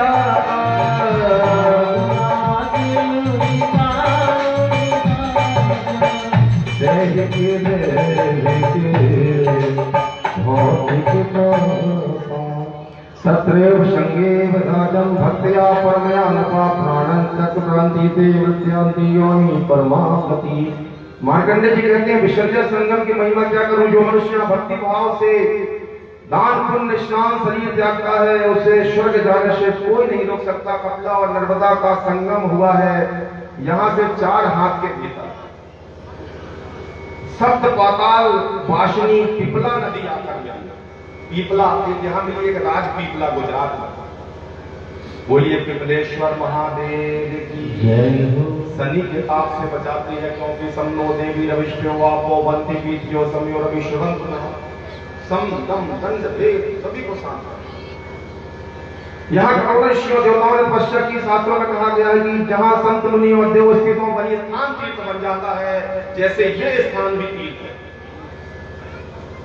संत दरस को जाइए तज माया अभिमान, जो जो पर आगे बढ़े कोटिन यज्ञ समान। एक कदम अगर धर्म के लिए जाते हुए यज्ञ का फल हो। यहां से आगे बढ़कर मां नर्मदा कहां पहुंचती? भीम कुंड। यहाँ भीमसेन के पांव के निशान और बड़े बड़े कुंड हैं। बाणगंगा मां नर्मदा से मिली। द्वापर में अज्ञातवास के समय पांडव ने यहीं पर नर्मदा पुराण सुनी है मार्कंडेय जी से, भीम कुंडी। भीमसेन के चरणों से कुंड बदले। यहां से आगे लक्ष्मण मंडवा तीर्थ है, यहीं पर राम कुंड भी है। अश्वमेध यज्ञ के समय श्री राम ने इस तीर्थ की स्थापना की। अनेक तीर्थों में जा जाकर रामेश्वरम में 24 कुआं, यहाँ पर राम कुंड, हर जगह तीर्थों की स्थापना। नागपुर के पास, कामठी के पास, मनसर के पास राम टेक, वहां विश्राम के अष्टदेव स्थान राम टेक, वहां भी एक सरोवर है। इससे डिंडौरी जिले में पहुंची, डिंडी ऋषि की नगरी से आगे बढ़ते हुए अब कहां पहुंची, मंडला जिला की सीमा में प्रवेश करते हैं। क्योंकि बहुत छोटे छोटे एक अलग तीर्थ है, तो भैया हम बताते बताते तो हमें भी कई अवतार हैं, इसलिए जितना हम नहीं जान लो, ज्यादा ज्ञान। देखो छोटे लोग लड़ते हैं, मूड़ फोड़ लेते हैं, मार डालते हैं, दूसरे को ऊपर जाके छूट किया जाता है। और हम ज्यादा कानून पढ़ लेते तो हमारी दुकान के सामने कोई दुकान लगा लिया तो भैया कानून कहता है कि अगर इसको हटाए तो हमें वो कितनी धारा लग जाए, और वे छोटे व्यापारी लड़ मर के किनारे हो जाते हैं, खुद ही सुलझ जाते। इसलिए ज्यादा ज्ञान भी व्यक्ति को अहंकारी बना देता है, इसलिए ज्यादा पढ़े लिखे लोग ही नास्तिक होते हैं।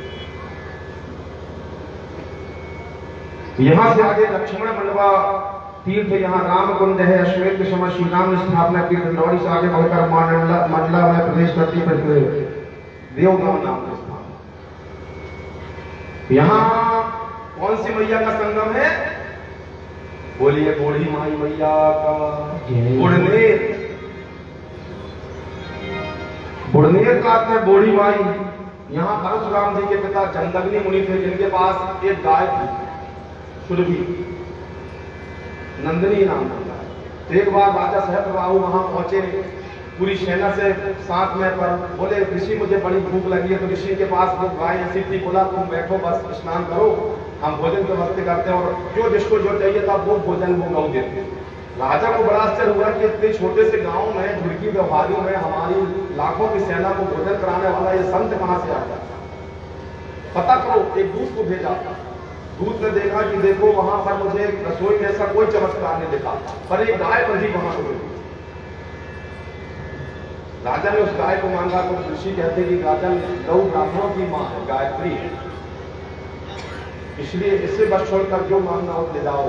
राजा अडिग हो गया, उन्होंने जमदग्नि मुनि की गाय को भी हरण कर लिया और उनके पिता को भी मार डाला। जब परशुराम जी को पता चला तो उन्होंने बोला कि उस पापी का जब तक 16 बार पृथ्वी को क्षत्रियों से विहीन न कर दूं। तो हमें लगा कि परशुराम जी तो क्षत्रियों के विरोधी हैं। क्षत्रिय यानी छाती यानी धर्म जात से कोई क्षत्रिय नहीं होता।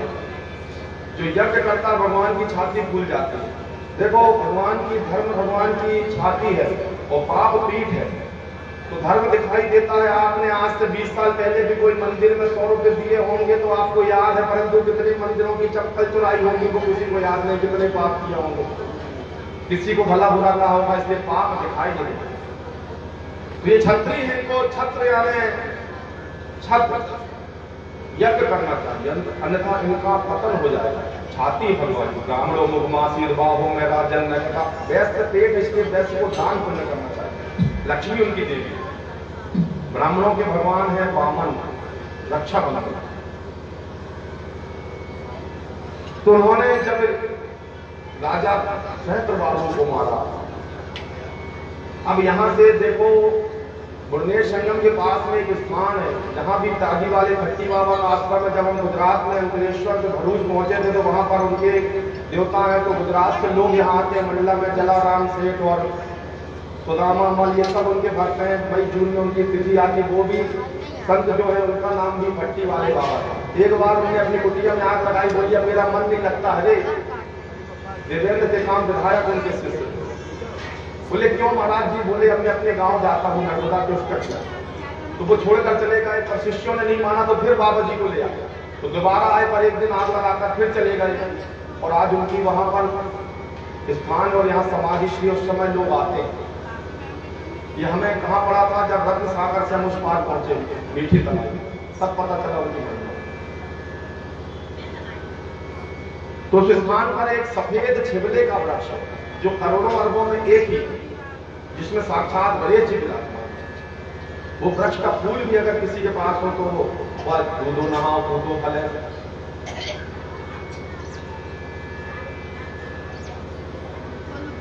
आगे की कथा में आगे बढ़ते मधुपुरी की ओर। मधुपुरी नाम कैसे पड़ा? आजकल तो शराबी ज्यादा देखते हैं, मध यानी शराबों की पूरी दिखती है, परंतु मधुपुरी ऐसा नाम नहीं है। मधुर मधुर शहर, अधरम मधुरम नयनम मधुरम हसतम मधुरम। घर में भाई खटखट तो चल बाबा के मरघट, लड़ाई झगड़ा हुई तो चलो नर्मदा किनारे बाबा बन जाओ, गांजा पियो चिलम पियो, ये नहीं है भक्ति। भक्ति प्यार मांगती है। इसे मार्कंडेय मुनि की उस पार घटघट में मार्कंडेय मुनि, हम रोज एक जगह नैनपुर के पास बोलते थे बोलो मार्कंडेय की जय, मार्कंडेय की जय। माता जो दिमाग से पंक्ति कंडा लेके आई है, बोली महाराज सब माने कंडा। बोला माने कंडा का है? बोले आप रोज बोलते थे मारकंडे मारकंडे। देखिए मारकंडे नकुंड ऋषि जो थे उनके पिता सपना नाम भी इसलिए मारकंडे। राम अश्वमेध नाम का एक ग्रंथ है। सभी शास्त्र सब ग्रंथन को सभी को निचोड़ कर ही हम आप तक पहुंचाए प्रमाण से कि लोग पूछने लगे कि ये कैसे मत नाम है। ये ग्रंथ है रामाश्वमेध, जिसमें राम जी ने जो अश्वमेध किया उसका वर्णन। एक बार श्री राम ने जब अश्वमेध यज्ञ किया तो उनका घोड़ा छोड़ा गया। तो उस घोड़े की खासियत थी कि जिस राज्य में अगर कोई घोड़ा आता कर आप उसको खाना खिलाकर उसके सेवक को स्वागत करके आगे की ओर छोड़ देते तो आप राजा राम के अधीन हैं, और अगर बांध लिए तो उनको युद्ध करना पड़ता, युद्ध विजय चाहिए, राजा ही यज्ञ करता। तो उस अश्वमेध यज्ञ का घोड़ा छोड़ा गया। उसकी जिम्मेदारी किसको सौंपी गई? शत्रुघ्न जी को और हनुमान जी को। अब हम कहते हैं कि सीता रक्षण में कहां से आ गए थे हनुमान जी, कहां से आ गए थे लोगों, ऐसे आ गए। पहले ऋषि मुनि चतुर्मास में सही स्थान चाहते, तो हनुमान जी भी साथ साथ चल रहे हैं शत्रुघ्न जी के। घोड़ा आगे आगे उसमें ध्वजा लगा। अश्वमेध के घोड़ा नाना प्रकार के देशों से विंध्याचल होते हुए जब अमरकंटक के किनारे किनारे इस स्थान पर पहुंचा तो प्यास लगी और नर्मदा के किनारे जल में गया, और जैसे ही अंदर घुसा वो अदृश्य हो गया। हनुमान जी घबराए कि हम प्रभु को क्या जवाब देंगे। शत्रुघ्न जी घबराए, कूद पड़े उस नर्मदा के कुंड में और चले जा रहे नीचे नीचे। वहां पर 64 योगिनी में एक योगिनी का निवास था, जहां पर किसी का भी आना वर्जित था, परंतु हनुमान जी तो स्वयं शिव के अंश है, पहुंच गए नीचे। वहां पर सेविकाओं ने इन दोनों को पकड़ कर ले गए कहा? योगिनी के पास। बोला तुम कौन हो, यहाँ कैसे पहुंच गए? क्या तुम्हें अपनी मृत्यु का भय नहीं है? इस स्थान में कोई नहीं आ सकता। हनुमान जी बड़े पाप चतुर। शत्रुघ्न जी को क्रोध आ गया, अरे हमारा एक तो घोड़ा चोरी कर लिए। शत्रुघ्न कौन है? जो देश से उत्पन्न हुए, शेष नाम अनंत का दूसरा तो दर्शन जो है वही सत्य है। उस समय हनुमान जी ने फिर चतुराई से कि देखो संसार की समस्त देवियां माता है, मर्यादा का पालन करो। शत्रुघ्न जी बोले देवी राम ने कहा कि गरीबे को बात हो, हम राम जी के काज से आए हैं, हमारे घोड़े को आप दे दीजिए, हम आपसे निवेदन करते हैं। मैं बड़ी प्रसन्न हुई। अतिथि सत्कार स्वीकार करने के बाद उस घोड़े को उन्होंने वापस किया, इस कारण से उसका नाम घोड़ा घाट है। विद्यावान गुड़ियाति चातुर राम काज करिबे को बात। विद्यावान गुड़ियाति चातुर राम काज करिबे को बात। प्रभु जन सुनिबे को रसिया, प्रभु जन सुनिबे को रसिया। राम लखन सीता मन बसिया, को नहीं जानत है जग में कभी संकट मोचन नाथ किया। संकट मोचन नाथ किया, संकट मोचन। बोलिए श्री रामचंद्र की, पवन सुत हनुमान की। इससे आगे चलते हैं तो 3 किलोमीटर में आता है खड़ देवरा। खड़े यानी खड़ा, देवरा यानी देवता। यहाँ भगवान खड़ेश्वरी यानी महादेव खड़े रूप में तपस्या करते हैं। बढ़ता जा रहा, कला काल में वो आकाश लिंग में पहुंच जाएगा, बाण लिंग में। पटस्य पटस्य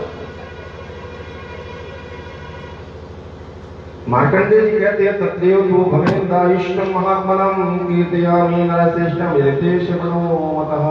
मंडला के आगे चलते हैं शॉर्टकट में, कहा शूरकुल, जिसकी महिमा बताते हुए मार्कंडेय जी कहते हैं कि कुलिका नाम के वंश में एक ब्राह्मण था। वो बड़ा ही धर्मात्मा और सदाचार था। उससे सूर्य भगवान के प्रति बड़ी श्रद्धा थी।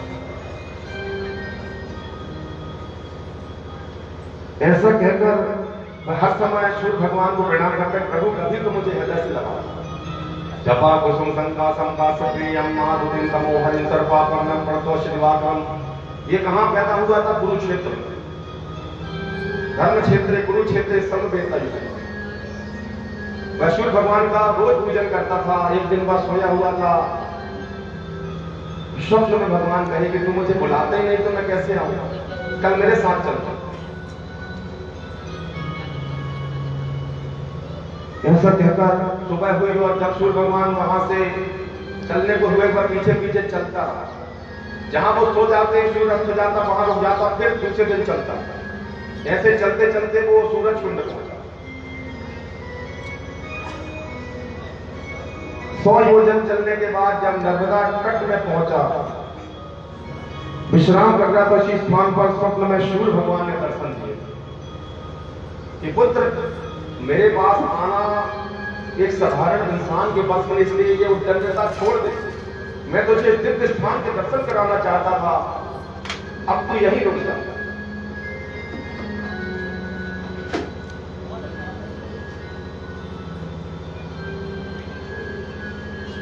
वह ब्राह्मण कहता कि हे सूर्यदेव, यदि आप मुझ पे प्रसन्न हो तो मुझे वरदान दे कि नर्मदा मां के तट पर आप हमेशा विराजमान। यहां से 100 योजन दूर का जो भी प्राणी यदि सच्चे मन से आपको श्रवण करेगा। हमारे बीच में श्री विधायक जी पूर्व श्री राम प्यारे जी पुलस्ते यहाँ आए हुए हैं, हम उनको हृदय से धन्यवाद देते हैं। बोलिए नर्मदा मैया की जय हो। हरि ओम में ओम समाया है, सारे जग में ही तेरी छाया है। हरि ओम में ओम समाया, सारे जग में तेरी छाया है। हरि ओम में ओम समाया है, सारे जग में ही तेरी छाया है। हरि ओम में ओम समाया है, सारे जग में तेरी छाया है। सारे जग में ही तेरी छाया है, सारे जग में तेरी छाया है। सारे जग में ही तेरी छाया है, सारे जग में तेरी छाया है। सब पर ही तेरी छाया है, हम तेरी दर्श को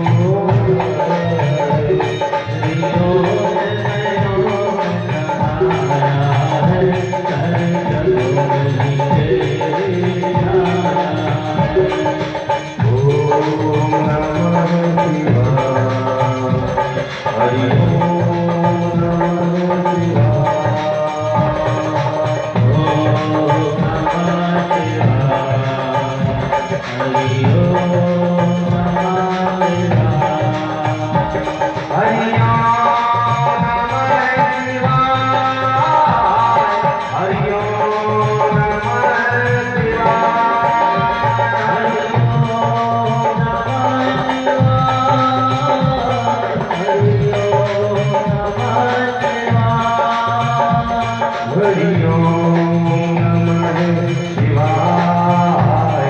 हरि ओम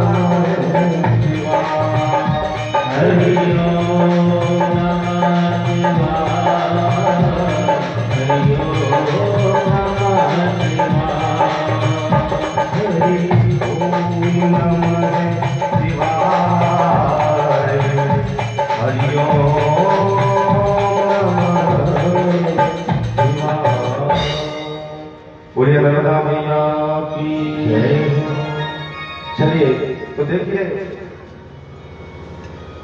मंडला में हम पहुंचे हैं, तो देखो मंडला कैसा बसा, गूगल में सर्च करोगे तो एक हिस्सा अलग है, एक हिस्सा अलग, एक हिस्सा अलग है, 3 टापू है। एक हिस्सा कौन सा, मंडला अलग हो गया। इस टापू के अंदर में निवास आदि सब जाते हैं, नर्मदा तीनों ओर से घिरी, नारायणगंज जाता है। दूसरा टापू कौन सा, महाराजपुर से लेके ये पूरा घनसौर वाली पट्टी, ये दूसरा टापू अलग हो गया, बंजारी मैया भी भक्त कर देते हैं। तीसरा टापू कौन सा है, पूर्वा, रामबाग, सगोना, रामनगर, पद्मी, 3 टापू हैं। अब 3 टापू में कैसा, ब्रह्मपुरी, विष्णुपुरी, शिवपुरी। शिवपुरी कैसे, मंडला है मंडलेश्वर, जलहरी के आकार में मां नर्मदा घूमी है, भगवान जलेश्वर मंडलेश्वर के रूप में है नर्मदा के बीच में, इसलिए ओमकारेश्वर के समान है। 7 जगह में मां ऐसी घूमी है। पहला जब कपिल धारा से जाते हैं तो परिक्रमा करते हुए कहा, बीच में जहां पर मौनी बाबा का आश्रम है, बूढ़ी नर्मदा, इसके बाद भेड़ा घाट, तीसरा मंडला घाट, चौथा बरमान घाट में बीच में टापू, जिसके बाद फिर नेमावर में, फिर ओमकारेश्वर में, ऐसे करते हुए फिर रत्न सागर, जहां आदरणीय मोदी जी ने सरदार सरोवर डैम, ये बड़ा सुंदर स्थान है, वहां बाबा गणेश जी खाली थी। जैनियों का सिद्ध स्थान पावर। जिस गांव में हम पहले जाते थे तंबाकू मूंगफली के अलावा कुछ नहीं होता था, आज वहां देखो जब यहाँ से चलते हैं तो गेहूं की फसलें लहलहा रही हैं। इसलिए देखो एक समय की बात है जब हम 2007 में भारत में कहां से गेहूं आया था, उस समय ऑस्ट्रेलिया अमेरिका से गेहूं आया था, जिसकी रोटी खाओ सोसाइटी में तो रबड़ कैसी बनती थी लाल। उस समय भारत इतना पिछड़ा था कि विदेशों में जो जानवरों को, सूरों को खिलाते थे वो गेहूं भारत आया था। पर अब इसके बाद जब नर्मदा मैया निहाल हुई तो देखो आज गुजरात, राजस्थान सब वो गेहूं की फसलें हो रही है। पहले क्या होती थी, सरसों आना। लोग संपन्न हुए, इसलिए भारत में देखो इस समय इतनी बड़ी महामारी में भी देखो घर घर में लोगों को भोजन दिया, और लोग कहते हैं हम भूखे मर रहे हैं। पेट्रोल महंगा हो गया, ये महंगा हो गया, और इसी समय मैंने देखा हूं कि 2.5 लाख रुपए की बुलेट सबसे ज्यादा बिकी है, तो इसी समय में जिसमें 2 आदमी नहीं कर सकते। जबकि इस समय में ऐसी गाड़ी लेना था कि 3 लोग 4 लोग, 20-30 का एवरेज वाली, लोग संपन्न। तो भगवान को गरीब बताओगे तो जीवन भर गरीब रहोगे, अपना दूसरों का हक ना। पहले 60,000 की मोटरसाइकिल लेता, अभी देखो जिसके पास देखो वो 2.5 लाख वाली खटखटिया, जाने लोग तो बैठ नहीं सकते, एक बार बैठ जाते पूरी उम्र की हड्डी लग जाती। तो हम बदले, युग बदलेगा। लोग जितनी सरकार योजना बना रही, गरीबों की संख्या बढ़ते जा रही है, घर बढ़ते जा रहे हैं। अब राशन कार्ड बढ़ गए, खेतियां बढ़ गई, तो संपन्न हो गए। मां नर्मदा कृपा से, मां नर्मदा की नहरें ऐसी चली कि आज राजस्थान भी देखो भाखड़ा नंगल डैम से ही आ, पंजाब, सतलज, बेतवा, ये सभी नर्मदा। गेहूं का सबसे बड़ा उत्पादक की देखो आज विदेशों में इस युद्ध में भी गेहूं पहुंचा है। वैसे भगवान मां भगवती जो आपके नारायणगढ़ में 6 बोरा गेहूं होता था, आज 12 बोरा, 15 बोरा, 20 बोरा गागर के निकाल, इसके कारण से आपके द्वार तक नर्मदा आ रही। इसलिए अपने पुत्रों को उठाती तो भूखा सोने नहीं देती। तो धन्यवाद दोस्त मां नर्मदा।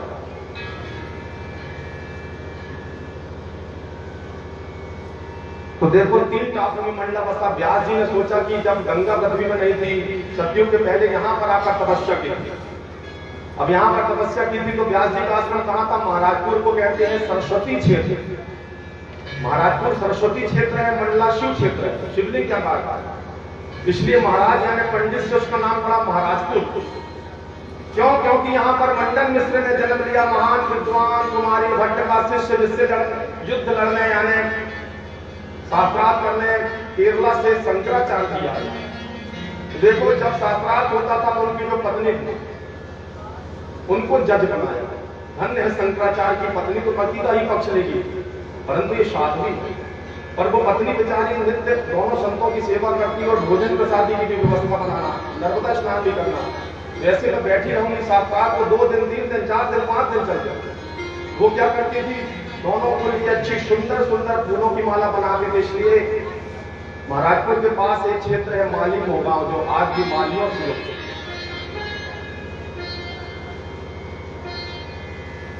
फूलों की माला बनाकर दोनों के गले में पहने।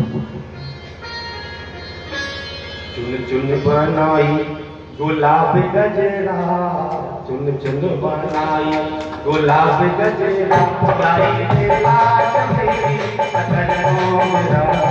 चुन चुन बनाई गुलाब गजरा, चुन चुन बनाई गुलाब गजरा, गाई मेरा चमेली सकल मोरा। तो ब्रह्मपुरी यानी जहाँ ब्रह्मा यानी ब्राह्मण रहेंगे वहीं तो मंडल मिश्र होंगे जिन्होंने मंडला करा।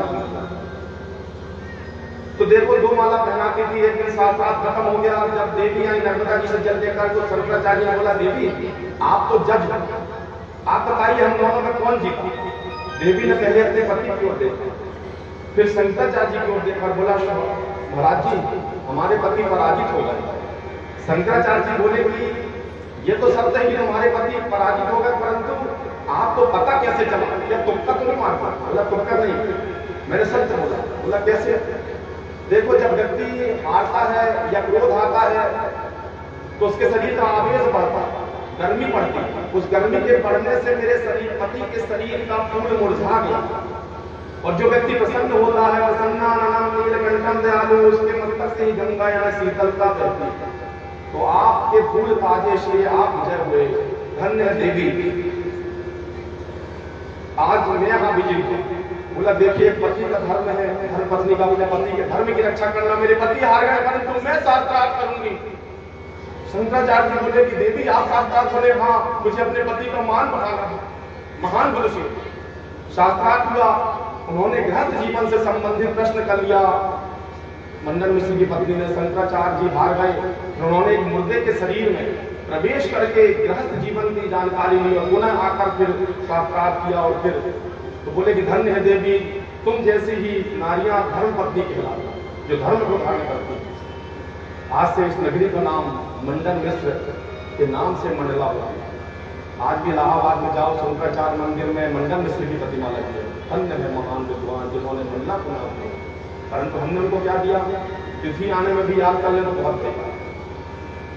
इसके बाद ब्रह्मपुरी यानी महाराजपुर ब्रह्मा की नगरी, विष्णुपुरी यानी होता विष्णु कहाँ रहेंगे, सूर्य कौन है, नारायण, जहाँ सूर्य कुंड है, इसलिए इसको कहते हैं पूर्वा। पूर्वा यानी पुर यानी नगर, बा यानी विष्णु बरार। और जहां राम रहेंगे वहीं हनुमान रहेंगे। तो वहां कौन से रूप में भगवान विराजमान है, 3 रूप में बदलते। हनुमान जी एक सुबह बाल रूप रहते हैं, बाल समय रवि भक्ष दियो तब तीन हो लोग पायो कपिया, हरि छोटा से भयो जग को जन संकट खाओ तो जाति। देखी हरो हनुमान महाप्रभु जो कछु संकट होए हमारो, को नहीं जानत है जग में कपि, संकट मोचन नाम तिहारो, संकट मोचन नाम तिहारो, संकट मोचन। सूर्य को निकल गया, क्यों निकल गया? सूर्य कौन है? हनुमान जी के गुरु। तो गुरु कहते हैं कि ज्ञान प्राप्त करो तो पूरा ज्ञान करो, पता चला जब कभी छलकत जाए। तो हनुमान जी ने बोला अच्छा पूरा ज्ञान। तो सूर्य जब उगता तभी ज्ञान होता कि सृष्टि में क्या है। तो हनुमान जी ने पूरे सूर्य को ही खा गए ज्ञान समझ, या पूरे ज्ञान पार हुआ। इसलिए जितेंद्रियम बुद्धिमताम वरिष्ठम हो। ज्ञान प्राप्त करने के लिए अपने स्तर से दूर जाना पड़ता है, माता पिता को छोड़ना पड़ता है, त्याग करना पड़ता है। त्याग से भगवान मिलते हैं, लोभ से दुख मिलता है। विभीषण ने लंका त्यागी, भगवान मिले। सीता ने हिरण पर आसक्ति की, भगवान से दूर। हनुमान जी ने परिवार को त्यागा, ऊपर की ओर बढ़े। ज्ञान प्राप्त करने के लिए आप इतने बड़े कलेक्टर क्यों ना हो, अपने स्तर से ऊपर उठना पड़ता है। ऊपर की ओर गए, आसमान की ओर, हनुमान सूर्य के पास। और भक्ति प्राप्त करने के लिए नीचे आना पड़ता है। ऊपर पेड़ में बैठे थे, सीता भक्ति है, सूक्ष्म में रूप धरि से यानी दिखावा, छोटे बनकर गए। भगवान के दरबार में छोटे बनकर जाऊंगा, बड़ा बनकर नहीं जाऊंगा। तब भक्ति रूपी सीता मिली, और सीता मिली तो क्या हुआ? अष्ट सिद्धि नवनिधि के दाता, असवर दीन जानकी माता। 8 प्रकार की सिद्धि मिली। तो देखो एक पुरी है ब्रह्मपुरी यानी सरस्वती की नगरी, महाराजपुर एक टापू। उसमें ये सब आ जाते हैं, हंसौर हंसौर। रुड़की व्यवहारी, बड़े बड़े ज्ञानी इंजीनियर महाराज के गुरु भी वहां पर ज्ञान प्राप्त करने हैं, ज्ञानियों की नगरी। इसके बाद में दूसरा टापू कौन सा हुआ? आपका मंडला, जिसमें मंडलेश्वर भगवान महादेव विराजमान है उसकी गोद में, और ये मंडला क्षेत्र शिवपुरी। तीसरा जहां विष्णु जी, हनुमान जी वही होंगे जहां सूर्य नारायण यानी सूर्यकुंड होगा, यानी विष्णु होंगे, तो वो विष्णुपुरी है, इसलिए उसका नाम हुआ पुर, यानी पुरी, और बा यानी विष्णु। 3 जगह में है। तो वेद व्यास जी ने जब बोला कि नर्मदा तीरम तपम कुर्यात्, तो उस समय ऋषि लोक में आए। कहां पर थे? महाराजपुर में तप कर रहे थे। उसी समय सप्त ऋषि आए, परिक्रमा करते करते कहां? मंडला तट में। वेद व्यास जी ने महाराजपुर से आए। अब इस बात को ध्यान से सुनिए। सप्त ऋषि कहते हैं कि वेद व्यास जी को खबर पहुंचाओ कि सप्त ऋषि परिक्रमा में उस पार नहीं आ सकते, इसलिए दर्शन करने आना है। और वेद व्यास जी को पता चला तो वेद व्यास जी कहते हैं कि देखिए ऋषिवर, मैंने व्रत पालन किया कि मां नर्मदा को कभी पार नहीं करूंगा। ये दक्षिण पितृ लोक है, पितरों का लोक है, इसलिए मैं इसके लोक को नहीं छोड़ सकता। अगर सप्तऋषि लौट गए तो अतिथि लौट कर जाएगा। नर्मदा परिक्रमा वालों को अन्न दान करना चाहिए, 5 घर भिक्षा मांगने आए थे, आज अतिथि लौट जाएगा तो पितर का दुष्ट हो जाएगा। वेद व्यास जी दुखी है, क्या करूं? जब कोई साथ ना दे तो अपनी मां को पुकारूं, मैं हूं ना। उन्होंने अपनी मां को पुकारा कि मां अब तू ही लाज रखा, या तो मेरा वचन निभा या उसका निभा। मां ने कहा तू चिंता क्यों करता है? बीच से नर्मदा बह रही है, सामने सप्त ऋषि है, यहाँ व्यास जी बैठे हैं। नर्मदा ने अपना प्रवाह पीछे से घुमा दिया। आज जो महाराजपुर का वो हिस्सा था वो कहां पर पहुंच गया? किले घाट में, वहां पर व्यास नारायण मंदिर। और देखिए नर्मदा कहां से थी? किला घाट और मंडला बुधवारी के बीच में एक बहुत बड़ा नाला है, रतोत नाला, जो नर्मदा के पानी को 2 पार कर दिया। और इस प्रकार माता ने लाज रख ली, व्यास जी के संकल्प को भी छीन लिया। ऐसी गंगा यमुना सरस्वती कौन है? सरस्वती यानी बद्रीनाथ में निकली, व्यास जी के आश्रम में सरस्वती। तो सरस्वती कलयुग में अदृश्य है, इसलिए दिखाई नहीं देती। महाराजपुर में सरस्वती का स्थान था। कलयुग में सरस्वती लुप्त है क्योंकि ज्ञान कोई नहीं प्राप्त करना चाहता। पुस्तकें वेद पुराण कोई पढ़ने नहीं चाहता, प्रश्न कई प्रकार के, गणित जब तक पढ़ोगे नहीं कैसे समझोगे, इसलिए दिखाई नहीं देती। संगम है, प्रयाग के समान यह पुण्यशाली क्षेत्र है। सहस्त्रबाहु ने यहाँ तपस्या की और शिव जी को प्रसन्न किया। राजा सहस्त्रबाहु का एक मंडला यहाँ से राज्य था, कहां तक? ओंकारेश्वर के आगे, जहां रानी अहिल्याबाई होलकर की महेश्वर नाम की नगरी, बड़ा सुंदर घाट है। नर्मदा में अगर सबसे सुंदर घाट है जहां पर हेरिटेज का दर्जा दिया गया है, फिल्मों की शूटिंग होती है, अमला पगला दीवाना, उसमें देखिएगा उसी का सीन महेश्वर घाट, जहां पर सोने का झूला है। 12 ज्योतिर्लिंग रानी अहिल्याबाई है, उसने हर तीर्थों में अपना धर्म निभाया, धनगर समाज की रानी। पति के जाने के बाद उसने पूरी अपनी संपत्ति दी हर तीर्थों में। आज भी ओंकारेश्वर में रोज शिवलिंग बनते उसके नाम से सवाल। आपने कभी सुना होगा काशी विश्वनाथ में एक बार बम विस्फोट हुआ था अहिल्या घाट, शीतला घाट के पास। तो इस प्रकार महेश्वर के पास मंडलेश्वर नाम का क्षेत्र, वहां आप जब नर्मदा परिक्रमा में जाओगे खरगोन जिला के पास, तो वहां पर आपको राजा सहस्त्रबाहु की आज भी जलती हुई 14 अखंड ज्योत ऐसे झांकना पड़ता, पाला हो गया वहां पर। तो राजा सहस्त्रबाहु जो था अपनी हजारों भुजाओं से मां नर्मदा को आचमन करता था। जब पानी को आचमन करता था तो नर्मदा का जल स्तर बढ़ जाता था। उसी ने हाथों से नखूनों से जो ऐसा करा था तो 1000 धारा या 100 धारा होगा, पत्थर अलग हुआ, कितना शक्तिशाली, रावण को पराजित किया था। आगे कथा में कहते हैं कि राजा सहस्त्रबाहु कितनी शक्ति का मसला। दत्तात्रेय जी का परम भक्त था। दत्तात्रेय जी ने उसे 1000 भुजाएं दी। एक बार की बात है कि भगवान विष्णु ने अपने चक्र से वृक नाम के दैत्य का वध किया, तो उसने उसके पुत्र जो शकुनी 1000 भाई पैदा हुए।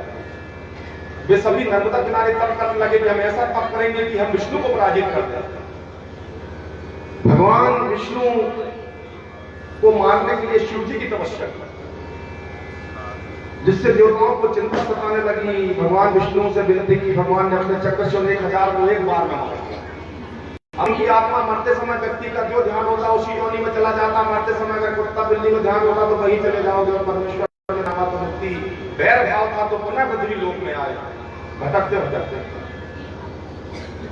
और अगले जन्म में वही राहु की वे भाई जो थे 1000 भुजाएं बन गई कि अब हम एक हो जाएंगे। हमने फूट है, हिंदू धर्म में फूट है, एक हो जाओ तो हम विश्व गुरु बन सकते हैं। यहां पर परशुराम जी ने उनका वध किया। धर्म संस्थापनार्थाय संभवान युगे युगे। यह संगम 3 नदियों का है, महाराजपुर, मंडला, पूर्वा। महाराजपुर का बेहतरीन नाम ब्रह्मपुरी, उस क्षेत्र में सरस्वती प्रकट हुई। यहाँ मां सरस्वती ने तपस्या की थी। समीप में हेम टेकड़ी नाम का स्थान है। पूर्व काल में यहाँ अनेक यज्ञ में इतना घी बहा कि नर्मदा में मिल गया, इसलिए उस नाले का नाम आज भी घसोद नाला। यहाँ सरस्वती को क्या पसंद है? जनेऊ, छत्र, पुस्तक, इसलिए यहाँ ग्रंथ दान करने का बड़ा पुण्य है।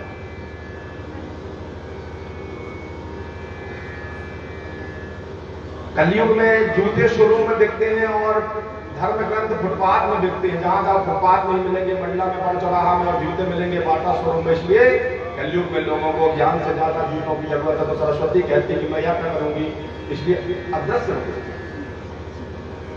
लोग भगवान को मानते तो पर भगवान को कोई जानता नहीं।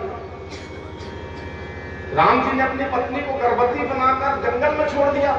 कैसा भगवान है ये? कभी जाना है भगवान ने क्यों छोड़ा था? सीता जी ने बोला था कि प्रभु बाढ़ पूर्व पिता के धर्म, हम मैं चाहती हूँ कि आपके जैसे ही हम राज्य हो, हमारी संतान भी आपके जैसी हो। भगवान कहते हैं मेरी जैसी संतान चाहती हो तो फिर यहाँ राजमहल में रजोगुण में नहीं, किसी संत के आश्रम में तुम्हारी संतान होना चाहिए। और माता से मैं जाने नहीं देंगे। उस समय मैंने इनसे लीला करी और सीता जी को चाहते तो मायके भी छोड़ सकते थे, धोबी के कहने में, कहीं और एक महल बना देते। पर क्यों जंगल में वाल्मीकि जी के आश्रम में छोड़ा? क्योंकि अगर मेरा जैसा राम संसार में आना है तो वाल्मीकि मुनि के आश्रम में ही मेरी पत्नी के द्वारा संतान हो, जो वेद प्राणीश हो।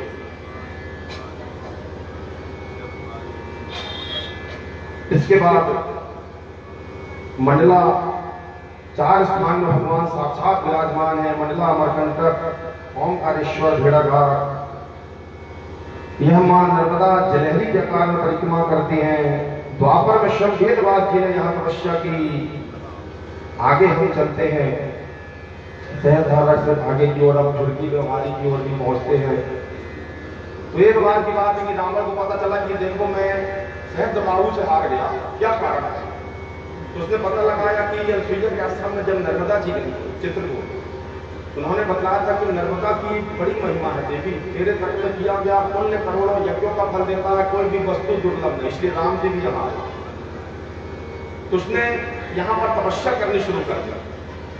जब सहस्त्रबाहु को पता चला कि नर्मदा तीरम तपन पुरिया सिद्धि राज की भूमि, अगर ये पापी बलवान हो गया तो ये सारी सृष्टि के लिए खतरा पैदा करेगा, परंतु जो संत तपस्या में लीन हो उसकी तपस्या में विघ्न करना ब्रह्म हत्या के समान है, मेरा पुण्य क्षीण हो जाएगा, तो मैं कैसे इसकी तपस्या बन करूं? रावण ने आसन बिछाया सहस्त्रधारा के किनारे नर्मदा जी और तप में बैठ गया अखंड समाधि। तब सहस्त्रबाहु ने नर्मदा के हजारों भुजाओं से जल को रोक लिया, एक बांध बन गया। बांध बनने से जब प्लावन होने लगा, ऊपर की ओर उठा, रावण पूरा डूब गया, उसकी पत्तल दीपक सब बुझ गए। तब रावण क्रोधित होकर बोला आज मुहूर्त अच्छा नहीं है, अब यहाँ से जाता हूँ, और उसके तप को भंग करते। सहस्त्रबाहु संग पड़ी लड़ाई। आज क्षेत्रे पापस्य करणम दृढ़म भूपति भूसरापन क्षेत्र निवासी पापम वशति नाथे। पुण्य क्षेत्र, शिव क्षेत्र, नर्मदा क्षेत्र, कथा स्थल में यज्ञ दान पुण्य। यहाँ बैठकर आप भगवान की एक माला करोगे, देखो नर्मदा मैया की सिद्धिदात्री भूमि, जो मांगोगे मिलेगा।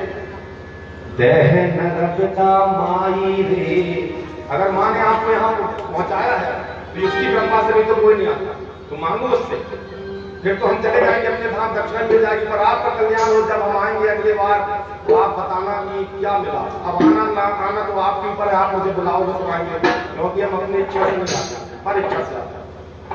तो आप एक मन में यहाँ बैठकर जब वो मांगो माना से सब कल फिर चले जाएगी। देह नरकता माई रे, देह नरकता माई रे, भूखे को भोजन खाते को पानी, देह नरकता माई रे, देह नरकता माई रे, देह नरकता माई रे, भूखे को भोजन खाते को पानी, देह नरकता माई रे, देह नरकता माई रे, भूखे को भोजन खाते को पानी, देह नरकता माई रे, देह नरकता माई रे, देह नरकता माई रे, भूखे को भोजन खाते को पानी, देह नरकता माई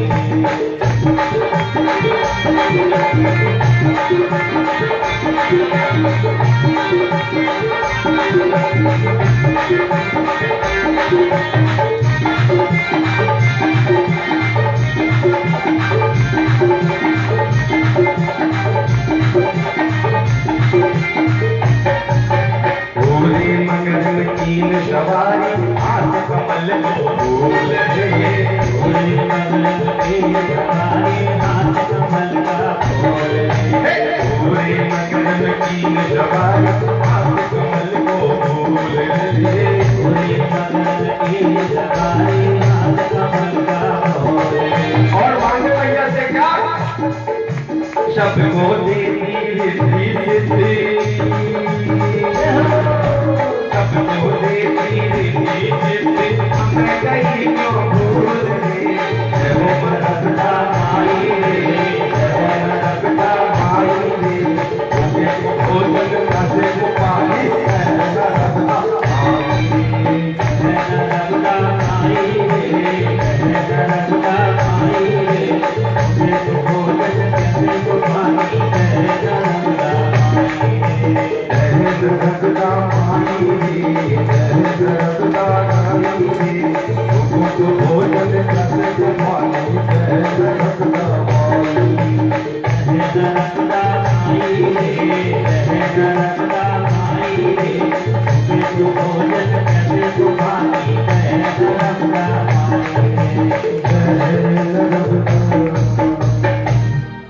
सहस्त्रबाहु में जो शक्ति थी वो केवल मां नर्मदा के किनारे तप करने से थी। रावण ने भी सोचा कि मैं भी तपस्या करूंगा। आज सहस्त्रबाहु ने अपने 1000 भुजाओं से जो नर्मदा के जल को किलोला को वह सहस्त्रधारा बन गई। आज भी वह सहस्त्रधारा कह रही है, कुछ बरगी डैम के कारण से नहीं समझ में आती, कुछ ऊपर डैम बनने से। जहां पर सहस्त्रबाहु ने शिव जी का पूजन किया था, वहां पर आज भी मां नर्मदा का प्रवाह पत्थरों की तरह घूमता सहस्त्रबाहु धारा में। और वहां पर जो गोता लगाने पर पोखर के अंदर एक शिवलिंग मिलता है जिसको नर्मदेश्वर कहते हैं। हर शिवलिंग नर्मदेश्वर नहीं होता। जहां गहरा पानी है तो डुबकी लगाकर गोताखोर वहां से पोखरों में पानी घूमते घूमते घूमते घूमते पत्थरों को इतना घुमाता चक्र जैसे कि वो शिवलिंग बन जाती है। स्वयं शुद्ध शिवलिंग है जिसके यहाँ जहां प्रकार की सिद्धि है। तो देखो, लहरों से टकराकर साधारण पत्थर भी नर्मदेश्वर बन जाता है। शिवकार भगवान आपको कष्ट क्यों देते हैं? इसलिए कष्ट देते हैं कि आप भी नर्मदेश्वर बनकर स्वयं सिद्ध हो जाओ। इसे बाण लिंग कहते हैं। यह स्वयं सिद्ध लिंग है। पारे के लिंग को रस लिंग कहते हैं। इसे बाण लिंग, मिट्टी को पार्थिव। युधिष्ठिर जी कहते हैं, मैंने सुना है कि रावण शिव भक्त था, तो क्यों भगवान बारंबार उसकी तपस्या भंग करते हैं? मार्कंडेय जी कहते हैं, आप कहते हो कि शिव भक्त है। क्या शिव का भक्त ऐसा होता है जो दूसरे जीव जंतुओं को कष्ट देता है, संतों को कष्ट देता है? शिव का अर्थ ही है कल्याण, तन में मना शिव संकल्प। क्षेत्रे पापस्य कर्णम प्रति भूषणा। किसी भी पुण्य क्षेत्र में किया गया एक पाप करोड़ों यज्ञों को नष्ट कर देता, और एक किया गया पुण्य करोड़ों यज्ञों का फल देता है। दुआएं भी तकदीर बदल सकती हैं। पुण्य क्षेत्र शिव क्षेत्र नर्मदा तट पर आप अगर एक भूखे को भी भोजन कराते हो, पूरी दुनिया को भोजन कराने का फल प्राप्त। मैं मानता हूं कि रावण महान शिव भक्त था, परंतु सहस्त्रबाहु भी तो महान शिव भक्त था।